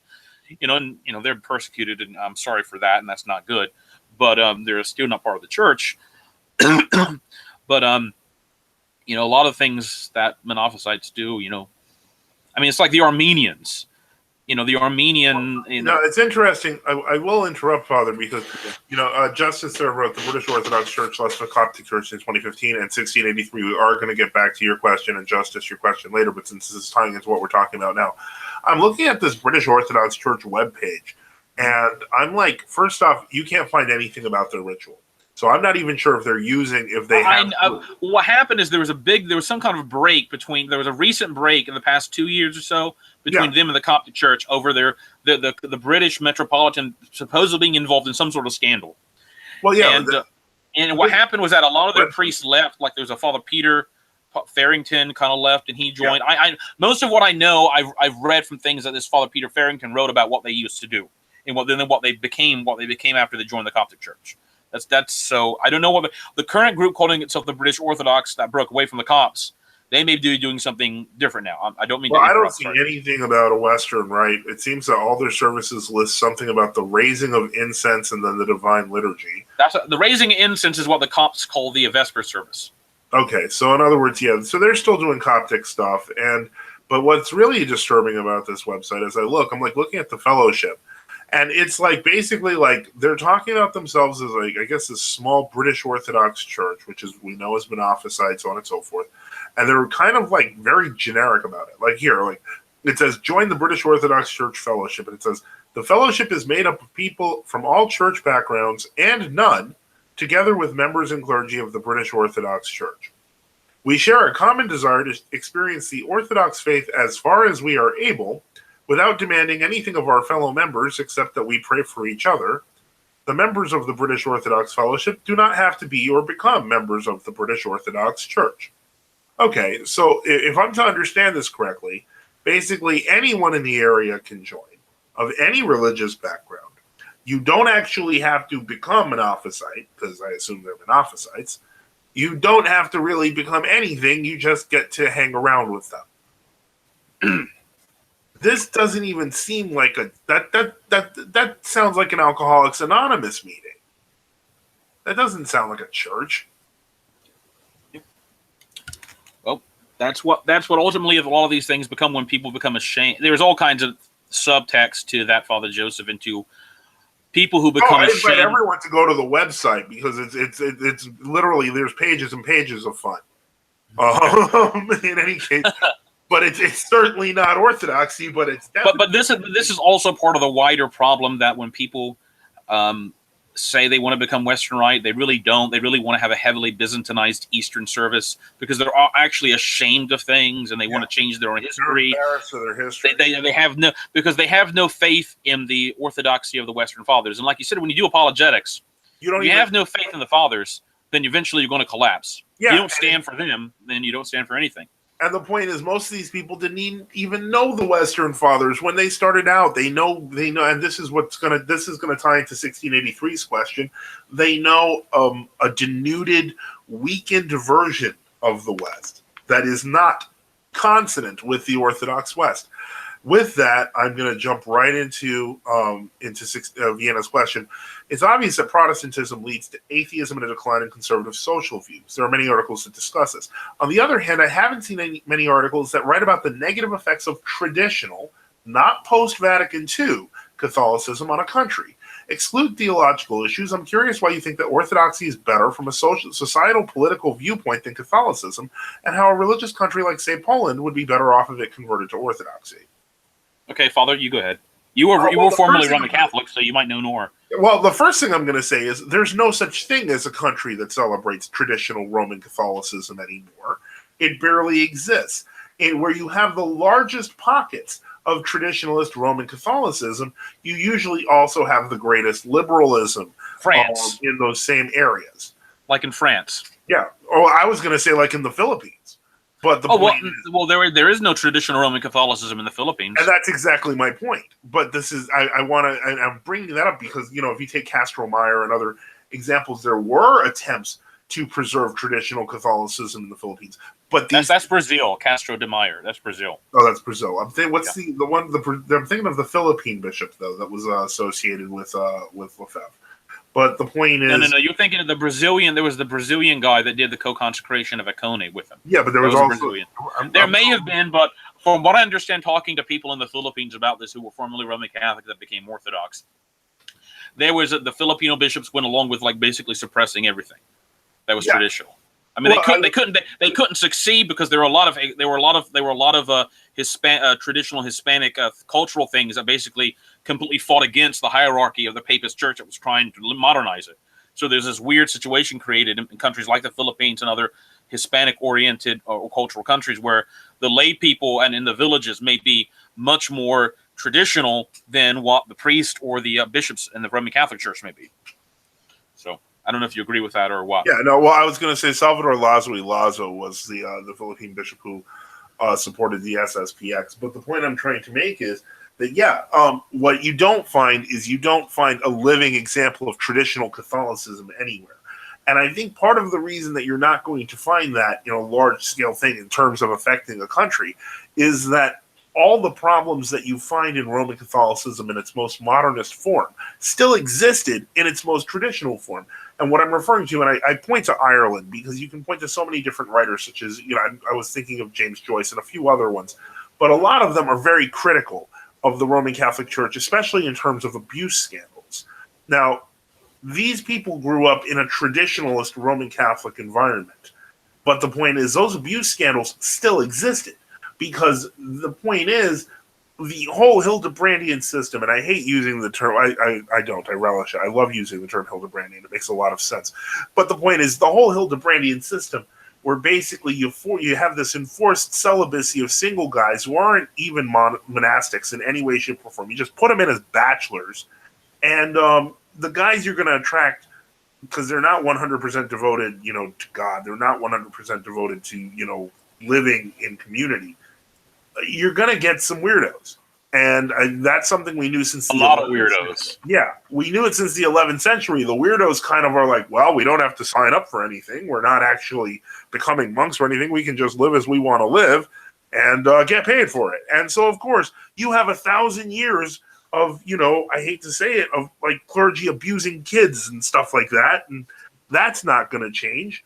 And so the thing is, if you ask me, if you look in any book, in whether the New World or the Old World, which novelizes the problems of the church in any century, let alone the 20th, you're going to find evidences of this sort of abuse.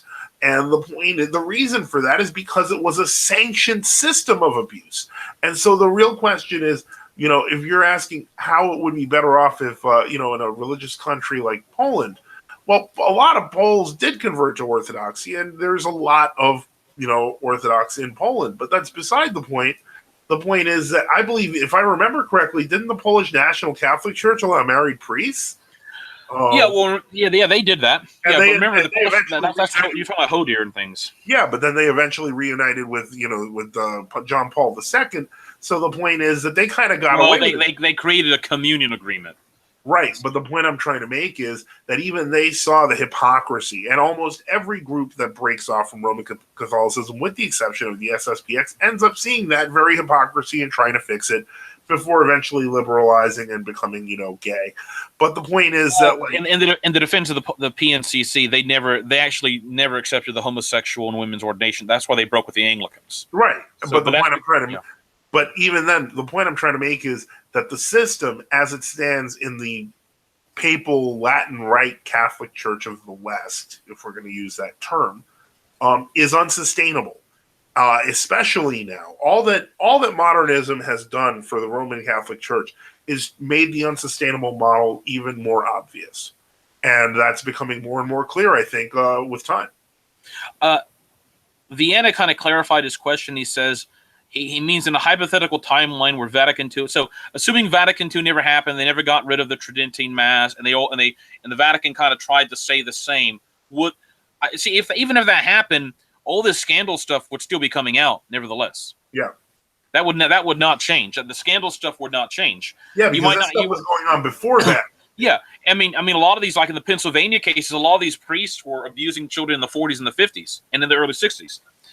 And so what you might have is still a modernist Roman Catholic Church that did the Latin Mass.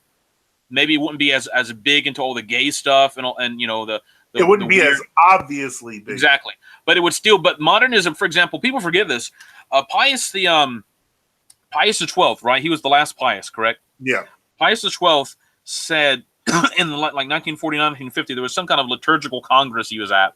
When he called this liturgical congress, he pointed to Joseph Jungmann. And he said, anything that Jungmann says, I agree with. He is the great liturgical scholar. I've read everything, and I've had all kinds of conversations. Well, Jungmann was, in fact, one of the ones that kind of created the Novus Ordo back in 1949 in Germany with other modernist scholars. They were the ones that created the so-called Reformed Holy Week rites and did all this other stuff in the 50s. You might have, so what? They're going to have a Tridentine Mass, but there's still going to be a modernist organization. Give me a break. That's going to be just as worse. It's just going to look nicer, and you're going to have people wearing. They're going to be wearing, lace albs and prancing around and all this other stuff. Yeah. The point is, even pre-Vatican II, Roman Catholicism was still pretty gay. Yeah, as soon as when the lace albs stuff, dressing boys in lace and fiddleback vestments, so that from a distance you look like you have an hourglass figure. Yeah, that's pretty gay. Yeah. Anyway, that's pretty bad. But Not that I want to be rude about it, but I'm just saying. Yeah, I mean, people think that the fiddleback or the Roman, so-called Roman chasuble, that, oh, this is the symbol of tradition. How was it? It's a mutilated vestment. Dr. Daniel Rock, perhaps one of the greatest English Roman Catholic scholars of the 19th century, when he was ever asked about this question, he said, "There's been no sanction to mutilate the chasuble. It's one of the worst things." In fact, he was the one that wrote the 4-volume book called The Church of Our Fathers, which defended the Anglo-Saxon church as not being Protestant. Which was easy to prove. It wasn't so easy to prove it was Roman Catholic, but he could certainly prove it wasn't the Anglican Church. He points out that this whole obsession with lace vestments, the mutilated chasuble, everything, he called it Italian effeminacy. All right. Well, you have to, and his point was, I guess, is that trying to say it's foreign, but he says everybody does it. How can you resist this, system? Well, you know what? Now, what's interesting is that it's interesting you say Italian effeminacy, because if you look what that's following up to, it's the period of the Renaissance where they're tearing down the icons and they're replacing with Michelangelo painting naked guys up on the ceiling of the Sistine. Yeah, and for example, the Sistine, exactly, in those Sistine Chapel, those paintings behind the altar on the ceiling, everything, they were totally nude. Yeah, there was loincloths added on afterwards. Because there was so much objection to all this stuff. And then they were going to take them off. I think they took off some of them under John Paul II. But the point is, yeah, because John Paul, remember, he wrote his whole Theology of the Body book. It was like a 1,000-page book of nonsense. But the whole thing is, it's like I'm not going to attack Michelangelo as an artist. Yes, he was a great painter in terms of drawing the human body, but he made cathedrals look like bathhouses. Yes. And so, that's just awful. But, okay, anyway, we're digressing here. The point is... Well, the point was that even if they hadn't done Vatican II, they still would have had all these problems would have been maybe suppressed, but it's going to explode. It's like trying to keep like there's a pot that's about to explode, and you're just keeping the lid on it, like a pressure cooker. How long can you keep that lid on it? Maybe you can keep it on for 20 or 30 more years, but it's going to blow. Well, now I will say this, because this still in terms of a hypothetical timeline where Vatican II never happened. If you read Michael Davies' books, if you've read them, I'm sure most traditionalist Roman Catholics have read them and read Lefebvre's biography, so on and so forth. Is it really that? I mean, I do believe in potential alternate timelines and so on and so forth. All I can really see with something like Vatican II is maybe it changed a few people, but there was a huge impetus towards this, and it was very carefully done by literally, scores, if not hundreds of people. You might have changed one person or another, but really, I think it still would have happened.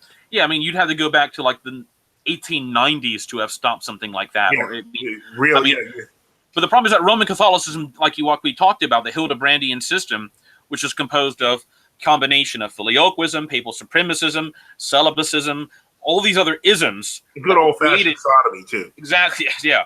All these things that were created that could not hold. It was being held together by the sheer force of weight of ecclesiastical, religious inertia, which the West had inherited for the first 1,000 years being Orthodox. All right? It separates from the church. There's this massive cultural religio inertia that keeps on pushing it, under the guidance of the ever-consuming papacy, trying to keep the whole thing from destroying itself. And with multiple popes being elected constantly throughout the Middle Ages and the Renaissance, they never talk about that, condemning and anathematizing each other, at the same time that they're having the weird Manichaean heresies, Catharism, all this other stuff constantly arising up. And then you have, the proto-Protestants, and then you have the Protestant Reformation, not 450 years after, a little bit over 450 years after the Great Schism. All right?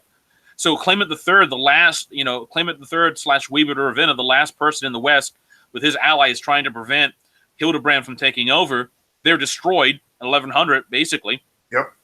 And then what? In 1520, the Reformation happens. That's only about, 400, 1200, 13, 14, 15, that's 420 years.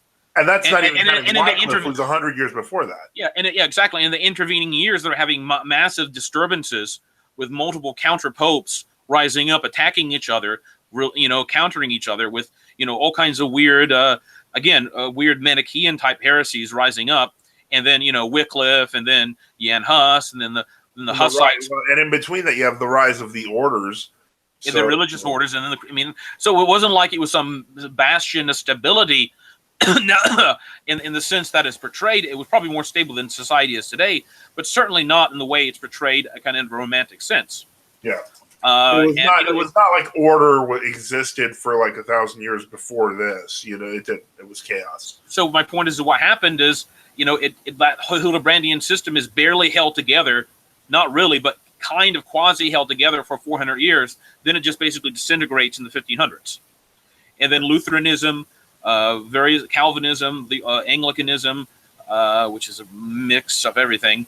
The Anabaptists, the Radical Reformation, the Socinians, all these other weird groups, along with the whole occult renaissance that happened in the 1400s, which had a very strong occultic, kind of proto-Masonic, weird, demonic overtones to it. Yeah. Now, overtones, there was actually that, but, with all this, rejection of the traditional art, that all comes about, the 1400s, the Reformation comes about. Any semblance of unity among Western, so-called Latin Christendom is completely shattered.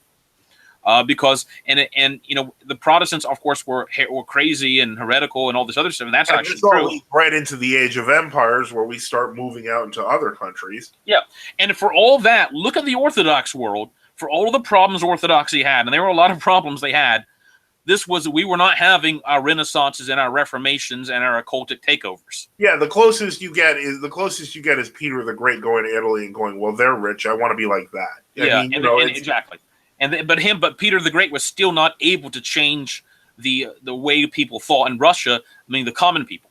And I can also say that I've never seen a church that looks like a bathhouse in St. Petersburg. Yeah, I mean, despite the whole Polish, Baroque influence and iconography, none of those. I mean, like Christ the Savior Cathedral, which they did rebuild in the 90s, and they made to look like it originally did look. They did recreate it faithfully.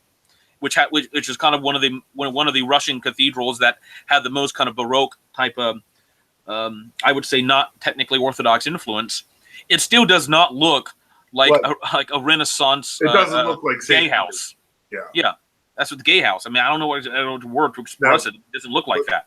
No, I want to get to the next question here. Justice asks, why should an Orthodox Christian be involved in politics? Why not just accept we live in an apostate country which will continue to degrade? I say this as a conservative Democrat. Well, why should an Orthodox Christian be involved in politics? Well, you don't have to necessarily be involved in politics. I mean, if somebody doesn't want to vote, I don't think you can be excommunicated for not voting. I think that it's also a question of, well, first off, what kind of politics? I mean, are you talking about protesting at an abortion clinic? Because I think that's a moral thing. It's yes. Not really, but people would say that's involved in politics.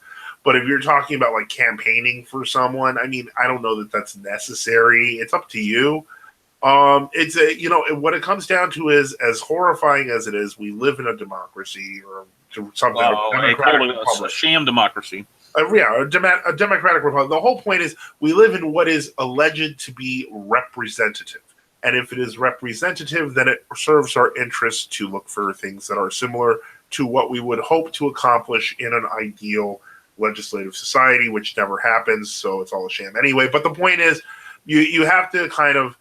I mean, I do it for the lulz. I just do it for the laughter, because I thought I think that the system as it is horrible. I voted. The only way. I hate to interrupt in here, but the only way you've actually seen change happen in a positive direction were in cases like at local elections, there was this case in Louisiana a few years ago where the pro-life forces in Louisiana managed to close down almost all except one of the abortion clinics. Yeah, there's a few things like that now. By various referendums, by various ballot initiatives, et cetera, the state campaigning in the state, having all kinds of programs to convince women not to have abortions, all these other things. So that can happen. You can, in fact, do politics. I mean, for a moral cause. And then you're saving lives, yeah. Yeah, but my point, but I think when you start, I do agree when you start to talk about the national level, anybody who's going to become, like, let's say hypothetically president, they get to be president, and they actually have a genuineness about them. They're going to be very quickly corrupted, threatened, or killed, and if they're not, they're going to be constantly under threat. Yeah. So, I mean, that's just how evil forces that control the country and the world are. But ultimately, such forces are not going to win. I mean, I think there is, to such an extent, we have to accept we live in an apostate country, and it will continue to degrade. But that's not an excuse. On the other hand, to say, well, I'm not going. I don't think he's saying this to just accept that everybody's going to. You be don't damned. have to accept the status quo. And the point is, whereas if you have at least even the illusion of a voice, you should use it. I mean, because we don't live in a strongman society, we don't live in a seniorist society, we don't live in a lordship, and we don't live in a monarchy. Ultimately, you have as much right as any, person, no matter how moral or amoral or immoral their views are. You have just as much right to speak out. And as long as you do, you should. And just because you can't technically change anything doesn't mean you should give up. I mean, for example, imagine someone's constantly, you're being assaulted and you can't win. Imagine, let's say someone's assaulting your children, but 10 or 12 men are going to murder one of your children. And you're not going to be able to win against 10 or 12 people, but should you just say, well, I might as well just stand there and let them stab my daughter to death? Yeah. No one's going to say that. I mean, you're going to say, well, I'm going to go down. I'm going to go down doing what's right. So that's how I think about it, at least. I agree. No, I think that when it comes right down to it, in a situation of this sort of the type of political society we live in, ultimately it's based upon self-interest, and in terms of the church, that means for God, for your family, for your own self-interest, and you have to protect that. Okay. Vienna asks, is Orthodoxy a church that encourages masculinity, and how so? I would say yes. Whoa, this tough. This is a fun question. I mean, we're not encouraging the Orthodoxy. At least in theory, Orthodoxy should not be encouraging men to act like women. No. This is going to get me on one of my pet peeves, one of my fascinating pet peeves, and what I refer to that is in a lot of dying parishes, and I noticed this in World Orthodoxy, but I noticed it a few times in True Orthodoxy. I hate to say this is going to sound terrible, but you have churches that are kind of built for the yayas.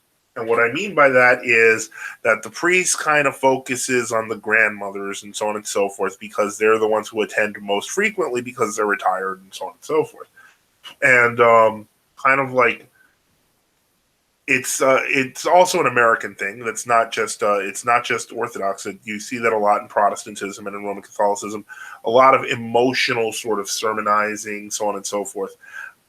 Now, when I lived in Russia, that didn't exist. It wasn't there, and in our synod, it doesn't really exist either. And I think in a lot of old calendar, wherever in general, so long as there aren't a lot of chairs, you don't see that too often. And in that sense, I would say that Orthodoxy does encourage masculinity. By its nature, masculinity encourages true femininity. So it's where men can be men and women can be women, and it's okay. And I think it naturally does that just by the nature of the type of worship, the fact that we're doing prostrations, the fact that we're standing for prayer. It's almost militant in how we do our prayers. It's not sit down and let's listen to the pastor talk for 4.5 hours. It's active, it's living. And in that sense, Orthodoxy emphasizes the best self. And what I mean by that is that it is the person worshiping God is using their entire body, their mind, their soul, their spirit to worship God. And that is a big deal. So I would say that, it does encourage masculinity. I'm not going to say it encourages femininity, but the point I'm trying to say is that when you see soft, and I see soft in World Orthodoxy, some True Orthodox churches very rarely, but a lot in Western religions, you see this soft Christianity. Of course, that's anti-masculine. And this is one of the reasons why I find the buddy Christ and so on and so forth so detestable. This Jesus is your pal. Most men don't want a pal; they want a God. They're okay with God talking to them, but they don't want somebody who's going to give them a hug at the end of the day, unless it's, their wife or something. The point is that God's not that kind of person. We call God Lord for a reason. He's He's our Lord. Exactly. We're the servants. And this doesn't get into, I guess, a lot of men in today's society. Have you heard of this movement called MGTOW? Yeah, I have. I don't know how big that is. I just saw it I've seen it in a few articles. I don't know if it's a big thing or what's the driving force behind that. It's Exactly. tough because I mean, I've talked to people who, in different types of that movement, so on and so forth, of What different exactly does it levels. mean? Well, there's different levels of the MGTOW. What does it stand for? The word. Men going their own way. Now, keep in mind that unfortunately, MGTOW is the closest, as much as I hate to say this, the closest thing you can really define MGTOW in terms of if you flip it and talk about women is flat out second wave feminism. It's what it's not as great a movement, and Vienna says MGTOW's for losers. And I think I don't want to judge everyone in MGTOW. I don't know, but what I will say is that it is. I felt like when I first saw about it, I thought it was a great idea. I thought, the MGTOW thing, it sounds like men are like not just going to live in this whole I'm just going to become an animal, and they wanted to be more like a man. But what I found is that it became more like just like I'm going to be an animal by myself, which isn't the same thing. Like I remember I had some interest in it. I think I mentioned that to you, Father, a couple of years ago. But I realized that a lot of these guys are really just unhappy people. Like, and I don't understand. I mean, they need Jesus. It's it's hard because it's Well, the complaints seem to be that whenever they try to, some of them were married or had children through women, even outside of marriage, unfortunately, and the women just treated them horribly. The custody battles. And that part I can sympathize. I mean, that's actually a real big problem where men have little or no recourse in many places. Yeah, but the thing is, most of these guys don't have children. Most of these guys that I've seen in practice are usually guys that just can't get a date. And there's like this like incel movement, the involuntary celibates. And the point is, it's like, in other words, I can't get any because I don't have a girlfriend. And it's, the problem is that all of it stems down to a lack of self-confidence in men. And this comes from the fact that they don't have confidence in themselves because they're not working on themselves. They're not working on their relationship with God. They're not building themselves. And I know that sounds awful, but when I saw a news story that I swear almost brought tears to my eyes a couple of days ago, where a guy was marrying a holographic AI video game character in Japan. He paid $10,000 for a wedding ceremony. Of course, his totally embarrassed parents didn't attend. Where he basically married a little stuffed doll version of this video game character, and he talks every day with his video game character, and it's really sad. But that's what's happened is men have become afraid to be men, and because they're afraid to be men, they're afraid to talk to women, and because they're afraid to talk to women, it becomes a self-fulfilling prophecy. I can't talk to women. I can't reach out to women. There's no self-esteem because they have no confidence, and they don't have confidence because they don't believe in themselves. No, no, I would just like to interject here. I'm coming here from the outside because I'm obviously a monastic.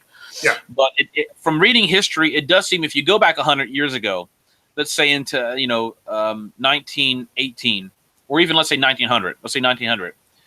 The vast majority, like 95% of men and women, were married by the time they're like 25. So society was arranged in such a way that if a man or a woman really wanted to get married, there were mechanisms and cultural things where people would say, well, we're going to find someone for you to marry. That was going to happen. And they had successful marriages that, people died married.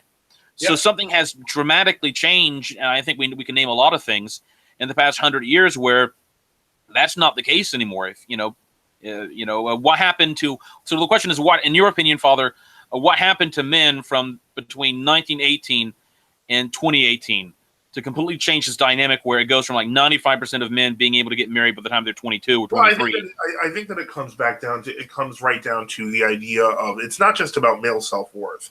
Although that does play a factor in it, in the sense that men in, I would say, Western societies largely feel neglected. But more importantly, it's that the concept of what it means to be a man I guess you could say, like, society is attempting to dramatically shift that, and it's not very successful. And I think that some men see right through it, and so they just ignore it and they go their own way. They do their own thing. I don't mean they go Maytown. They don't follow what the program is planning for them. But I had a strange discussion today where a woman was talking about where men were disposable, that fathers were disposable, And it was a horrifying discussion. It was very upsetting to me personally. But the point is that, we aren't. And, men have to realize that when they're going to get married, they're going to start a family. Nothing saddens me more, and nothing is a waste of a perfectly good woman more than a man who says, I want to get married, but I don't want to have children. If a man says that, a woman should run and just find a different man, because, the whole purpose of becoming a man in the secular world, if you're going to get married, is to become a father. And, if you're not willing to do that, that's a problem. But I think a lot of it, and it's not just men, it's women too, where they're being infantilized. They're being infantilized. They're being kind of like being taught that they're going to be children forever. And that, there's everything is being kind of handed to them, and they don't realize that they're getting screwed into adulthood, that by the time they're 40, they're going to be $100,000 in debt and not know what they're doing. It's just that they have no clear vision of what they want to do with their life. Now, in that, I think the church can be instructive. One of the things that I think is funny that I wrote, I'm seeing here, Vienna writes, like, MGTOW folks need to stand outside a church on a rainy day with a 2-person umbrella, wait for the women to come out of Mass Divine Liturgy and take their pick. Well, I would suggest that they bring the umbrella inside, pray correctly, do their vows, do their prayers, look serious, be serious, pray to God, and then come out and hold the umbrella, because they might be surprised at what happens. The point is, just standing outside the church with the umbrella is exactly the problem. The men who are willing to move forward and try to say, well, I'm going to marry a woman and so on and so forth, are usually men with absolutely no moral conviction whatsoever, no guidance of the church whatsoever, and don't really know what it is to be a man, except that they think, oh, well, being a man is, well, doing women. And so the point is that that's really what it comes down to, and that's where I think that Orthodoxy does, and I could see that in Russia, and I can see it in traditional parishes. It empowers men to be leaders. And this is something that is lost upon modern society. And I would say that of all things, and maybe that's not a bad thing, Father. I mean, like you pointed out, in 1918, the assumption was that men were supposed to be leaders. But you know what? There was no guidance on how to do that. And they weren't necessarily good leaders. But the church can make good leaders. And so the point is, I think that's where I guess you could say our target market is to reach out to young men, to make them men too. And that will attract young women to those young men, and that will make more Orthodox families, and everything will be better. But the point is, we got to go that far. And so, we're still working on that. Okay. And we have about 17 minutes left. Sorry. Now, Vienna had another question, and I'll try to answer that, and then you can give your answer. Sure. He says, should we criminalize speech that promotes homosexuality? Putin did it, and now the degenerates aren't a threat to Russian society. Well, what they did in Russia, and I think he's correct here, is you could not, homosexual propaganda or promoting homosexuality to youth or in public was illegal. And I think that's in fact the correct thing, because homosexuality is a deviant practice, in a deviant thought process, and people who have it should be looked upon as having afflictions that need to be cured by the mysteries of the church and to be brought around to the normal procedure. But that I do not believe homosexuality should be allowed to be promoted any more than, I don't know, child pornography anyone should be allowed to promote that.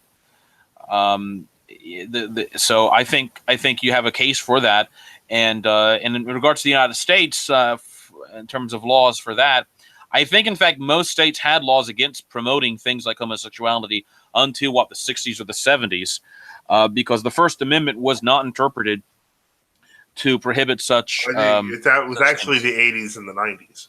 80s or the 90s, okay. Because in fact, people forget most states in the United States, despite the Masonic liberal founding of the country, most states and a lot of towns had laws which had anti-blasphemy laws.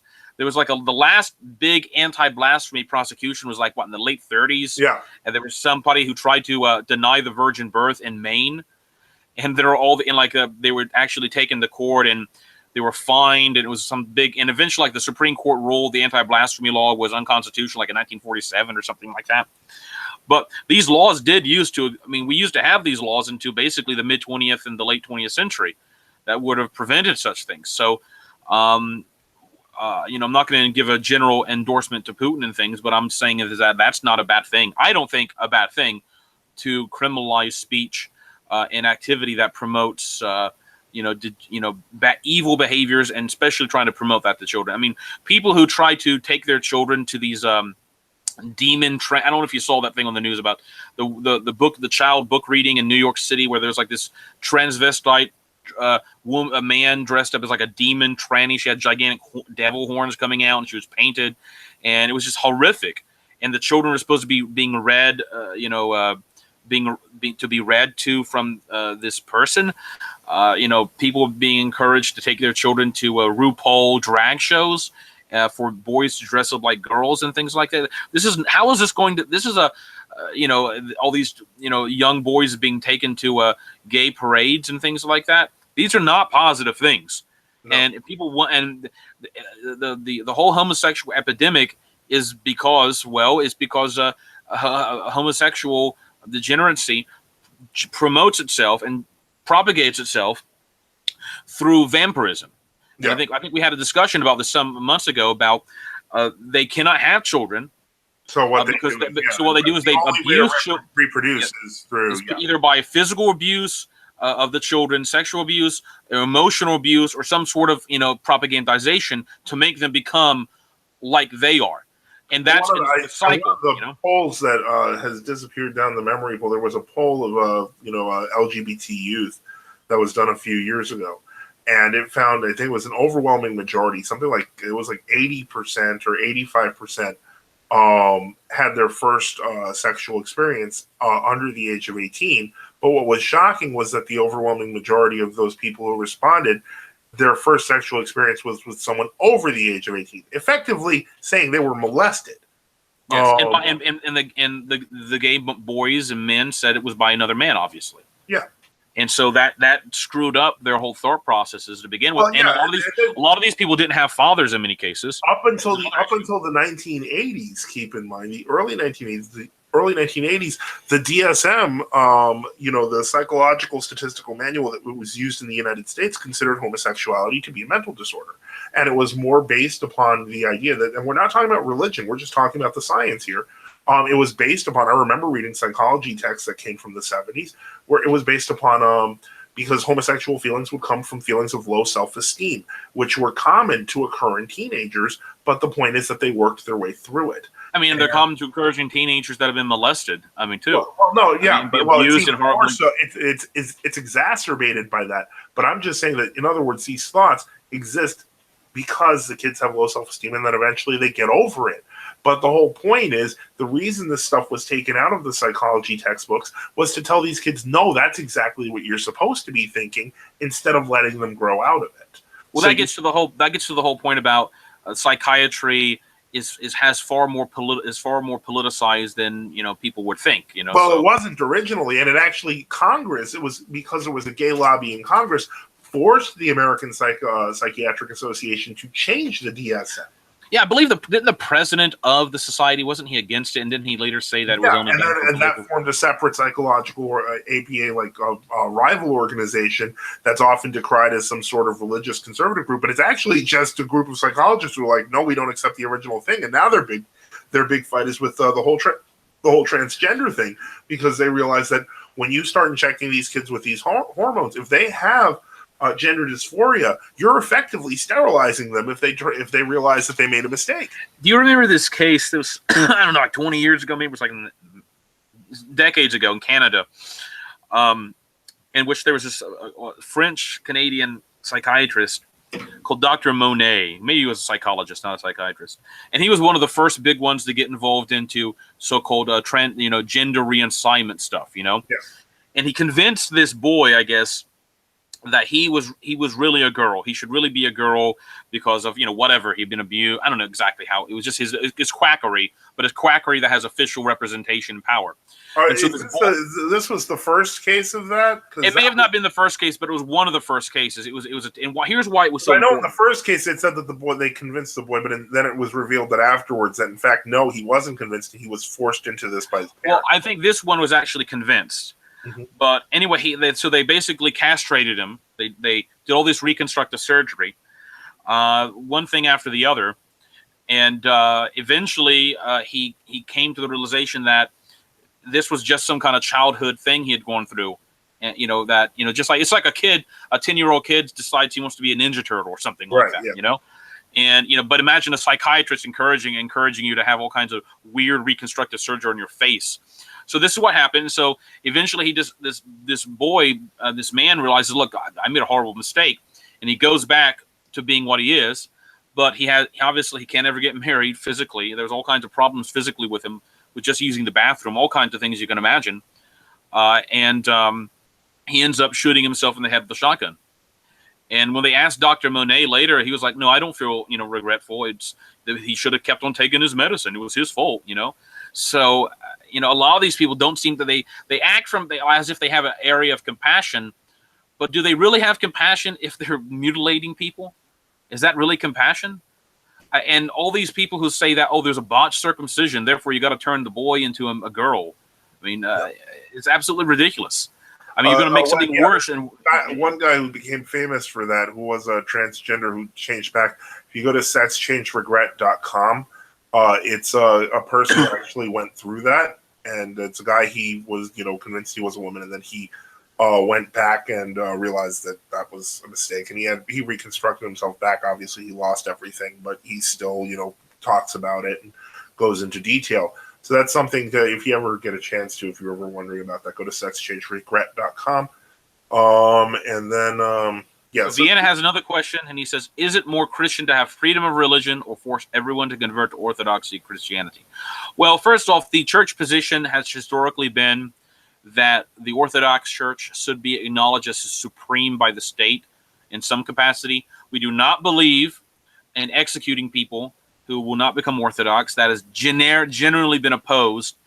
There have been various means. There have been various Orthodox saints and fathers who have taught the state should apply various pressures to non-Orthodox, not to force them to convert, but to say, look, you got to pay extra taxes, or you can't have a church in this area, that kind of stuff. There have been cases, of course, in which civil authorities that are Orthodox have tried to force conversions. Sometimes, generally, I'll say this, where forced conversions have actually occurred and they've been successful, it's when the group that was forced to convert to Orthodoxy really didn't know, it was like hundreds of years after a schism in a heresy. And for example, there was this occasion in which the Byzantine emperor moved something like a few 100,000 Monophysites to the Balkans and the 800s. All right. And what happened to those Monophysites? Well, they disappeared within 50 years and became Orthodox. They just integrated into the Orthodox culture. They weren't able to, propagate their Monophysitism.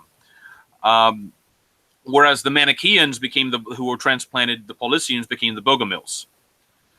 But I would say even in Russia, the Russian Empire, they generally did, they did have pogroms and all this others, and there were various other reasons for that. But there generally were not mass persecutions of the Protestants like the Lutherans, and there were a number of them in German immigrants in Russia to force them to convert to Orthodoxy. Those things, and I'll be honest with you, we deal with Orthodox apologetics on a day-to-day basis. You can answer the falsehoods of these religions. You do not. The question of, is it better to force everyone to convert? Why not send 10 educated people? To bring these people to Orthodoxy? Why not, send, missionaries? That's in fact what St. Ansgar told the Emperor Charlemagne. When he defeated the pagan Saxons in the 30-Year War, Charlemagne was so enraged by how the Saxons had invaded German areas and massacred tens of thousands of Christians that he was like, they're going to have to be baptized under pain of death. That's just how it's going to be. And St. Ludgar, who was the apostle to Saxony, convinced the emperor and said, look, if we go there with a military force, it's just going to confirm these people even more into their paganism. They're not going to want to convert even more. And St. Ludgar was able to basically convert all of Saxony within something like 10 years. Yeah. Whereas they had resisted all other attempts, even non-military attempts, over 100 years. So that tells you right off the bat. The question is it more Christian to have freedom of religion or force everyone to convert to Orthodoxy or Christianity? I say neither. I say, why can't you just convert everyone through apologetics? Yes. used. Why, Speak I'd to like to make a positive answer. The state should acknowledge Orthodoxy and should give Orthodoxy support, but we shouldn't violently attack and kill the non-Orthodox who exist in the state. If anything, the state should have sent programs, if it's Orthodox, to train apologists. How about that? And to send them to convert the people. Yeah, All right. exactly. That's a better. The next question from Vienna there is: should sexual activity with drunk people be really? That's a sin. Okay, I mean, even if we go back to the 80s, back before we didn't think that was actually considered rape, everyone knew that if you got someone drunk and did something with them, that you were basically doing a bad thing. That was a sin. And there's no way around that. I mean, I guess if you're talking about your drunk wife, that's one thing, but I don't think that your drunk wife's going to mind. I mean, ultimately, if you're just talking about having, sexual relations with people who cannot consent because they're drunk, and, I'm not going to go into the argument of whether a person says yes or not. They're drunk. Don't do that. It's just wrong. It doesn't become more or less right with drunkenness. And there have been cases where it's been literal, rapes where a person was drunk and did not know who was attacking them in the back of a club. The point is, it shouldn't even get to that. Better to not, occasion that. I mean, if we're, I think he's asking, like, what should be the juridical way, what should be the legal ramifications of such. We're not lawyers. Well, this is Orthodoxy versus everyone, so everybody's asking. We're clergy, man. We're supposed to say that's wrong. No, I agree. The question would really be in a civil case, if someone's passed out and some sort of sexual activity is done to them, and they're passed out. What degree? Is it rape of the first, second, third, fourth degree? Sexual misconduct, whatever. That may be something that may involve more kind of jurists, I guess. The clergy, obviously, we should say that's all wrong and all a deadly sin. Yeah, any sexual activity outside of marriage is a deadly sin. Right? Yeah, it's fornication, it just has degrees of how worse it's getting. Yeah. Sparrow Song says, "What is the Orthodox view on the relic of the Holy Blood? Tradition says it was a relic brought from Byzantium. Is it a verifiable relic in the church, or is it strictly papist? 13th century, I believe, was brought from Byzantium." Well, I'm not sure what the relic of the Holy Blood is, and they're not referring to the Lanciano miracle, which is actually something they discovered in the 19th century, I assume. Is it supposed to be? Is this the blood of Saint Januarius? I'm looking it up now. No, it's not. It is the relic of the Holy Blood was a medieval relic said to contain some of the blood of Jesus Christ. The relic was sent from the Latin Patriarch of Jerusalem, Robert of Nantes, to Henry III of England in 1247, where it was stored in the Church of the Holy Sepulchre in London before being paraded through the streets by the king and laid to rest in Westminster Abbey. Henry promoted the relic as a focus for pilgrimages, but it did not prove popular. Yeah, it seems like it's maybe one of those later Crusader type things that came up. No, that sounds like one of those Indiana Jones type things. That we have the body and blood of Christ. Now, what it says is recent investigations shows that the vial made of rock crystal and dating back to the 11th to 12th century was a Byzantine perfume bottle made in the air of Constantinople. It was never opened. Now, I mean, that just means it was made in. A lot of things were made in Constantinople. That's not necessarily an argument for it being. Wait, put the blood of our Lord into the perfume bottle. Okay, so I don't think it's a true relic. No. I think in fact it's a much different. In my opinion, it's a much different issue when we come up with the Shroud of Turin, because there's a continuous tradition. There's a continuous tradition of the shroud going back before the 13th, up down to the earliest ages.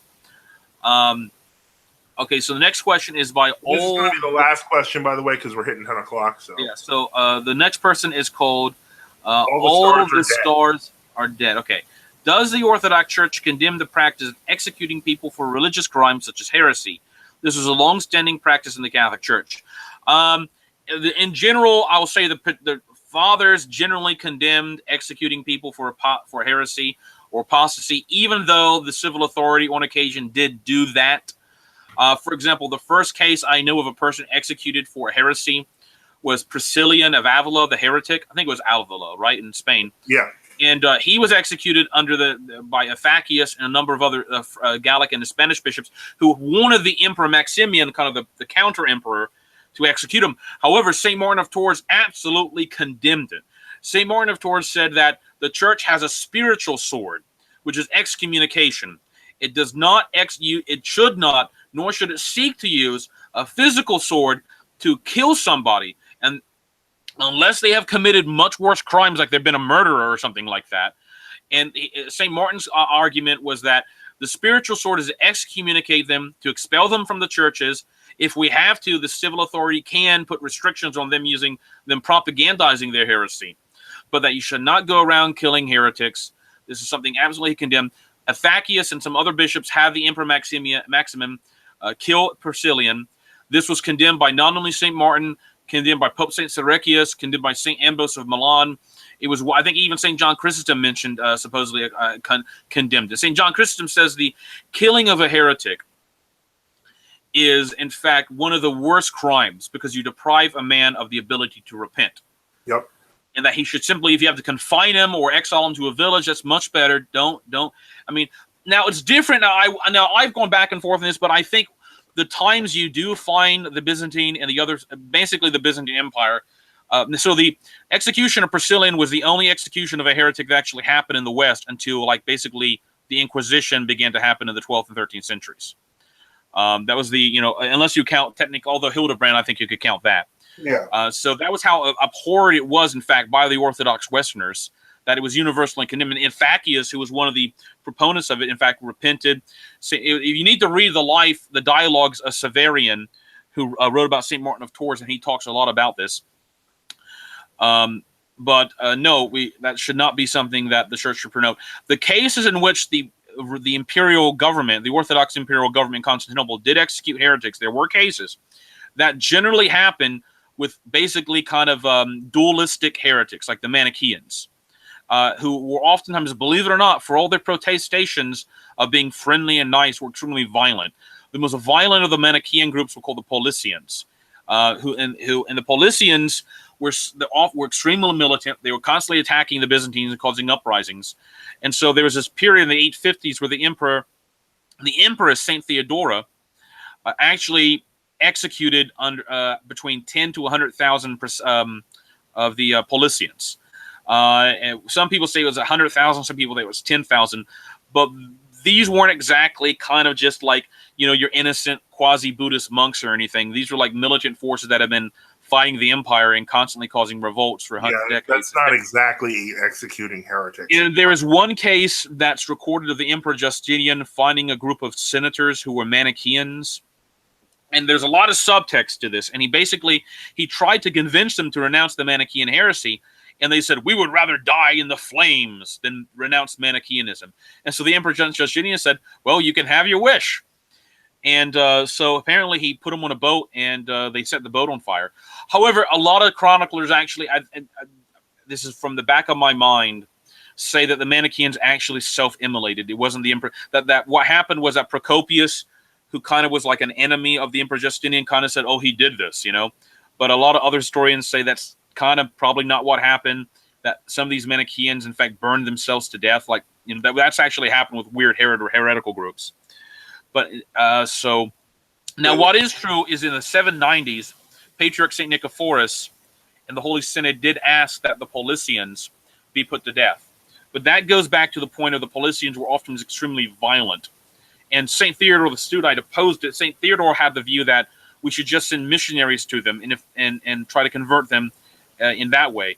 And that's, again, goes back to St. Ludgar, the apostle to the Saxons, who said you're going to get a lot more conversions by having missionaries who are apologists and preachers who, even though they're going to die a martyric death, that's going to ultimately benefit people a lot better than simply just rounding people up and torturing them to death. Exactly. So in general, the practice is unless it's the point is that when executions of heresies did happen, the general trend was that it happened because these were like violent groups. You know what I mean? They were subversive groups. Like, for example, why were the Arians allowed to continue even in the Byzantine Empire, even though under persecution? They weren't mass executions of the Arians after the Emperor St. Theodosius took over. They were kicked out of power, and they maybe had extra taxes put on them and all this other stuff. But the imperial government wasn't like burning Arians. I'm not even sure that they did tax the Arians, actually. There were in fact extra. Like, for example, what happened is what happened with the Arians is that they lost once they got kicked out of the official church. They really didn't have anything. It kind of just went to this kind of weird group that lived up in the mountains and such, and technically they couldn't hold civil offices in many occasions and such. Philostorgius and a few others did continue to hold that, but generally, as a rule, schisms. If something was a real schism, it did not subsist for more than 100 years under because there was no real reason to be separated, and the government would force you to a settlement. If it was a real heresy, it did last much longer. But even with the Monophysites, I don't think the imperial government was mass executing Monophysites, even though they persecuted them and seized their churches. They were not doing mass executions of Monophysites, even though the Monophysites actually tried to do the same thing to the Orthodox. Vienna says, should we outlaw Santa Claus? I don't know. I think we should. I think if they had an Orthodox state, it's a theoretical question. We should be promoting Saint Nicholas. Well, I think that if you have an Orthodox state, you're celebrating Christmas exactly. on the 6th, and it doesn't matter. So, yeah, I mean, I guess you could say and local areas could pass anti-Santa Claus laws and say you have to depict Saint Nicholas and not kind of the Coca-Cola. Santa Claus coming from Sinterklaas, it is Saint Nicholas, but isn't it a combination of Saint Nicholas and Father Winter? And Old Man Winter is what. Yeah, like in Russia, they had some other figure that looked like Santa Claus. Right, yeah, well, that's Uncle Winter. Yeah, Uncle Winter. Because we always growing up, we have this Grandfather Winter figure who was looked like the traditional Santa Claus more than Saint Nicholas. I think that's where that actually comes from. Yeah, and so Saint Nicholas. Yeah, Santa shouldn't be celebrated. I agree with Vienna saying that. You need to have icons of Saint Nicholas. My kids don't buy into that Santa Claus garbage. So. I mean, it's ridiculous having to tell your kids Santa Claus. Yeah, you're lying to your kids, and it's just not even worth it. Tell them the real story about Saint Nicholas. Tell them the real story about Saint Nicholas. Tell them the real story about the Nativity. Give them presents and say we're celebrating. You don't have to fill kids' heads with the fairies with the teeth and. Yes. A lot of this stuff seems to have been invented from the 20th century, a combination of very folklore by Macy's and all these other organizations. But of course, there's also another bearded saint that falls on December 25th on the new calendar. Spiridon of Trimithus. Yeah, and Saint Herman of Alaska. Yep. So neither of them are coming down the chimney. Exactly. They brought a much greater grift than the fictional Macy's Santa Claus. Well, we've definitely gone over time today. Okay, well, we had a lot of questions. I hope Hello, Father Gabriel, Sparrow Song, Vienna, Justice Orthodoxy, all that. Everyone who has questions, Basil, as always. Basil. Thank you for listening. Thank you for asking your questions. We'll be back again. If Father, I don't know, are we doing the Western Orthodoxy show on Saturday? I hope so. Yeah, and then of course we'll be back for more apologetics with the regular apologetics show next week on Tuesday, and God willing for all of them, and for Orthodoxy versus everyone next week. So have a good night. Thank you very much. Happy Feast of All Souls, according to the Western calendar. They rest in peace. And Benedicite. Benedicite.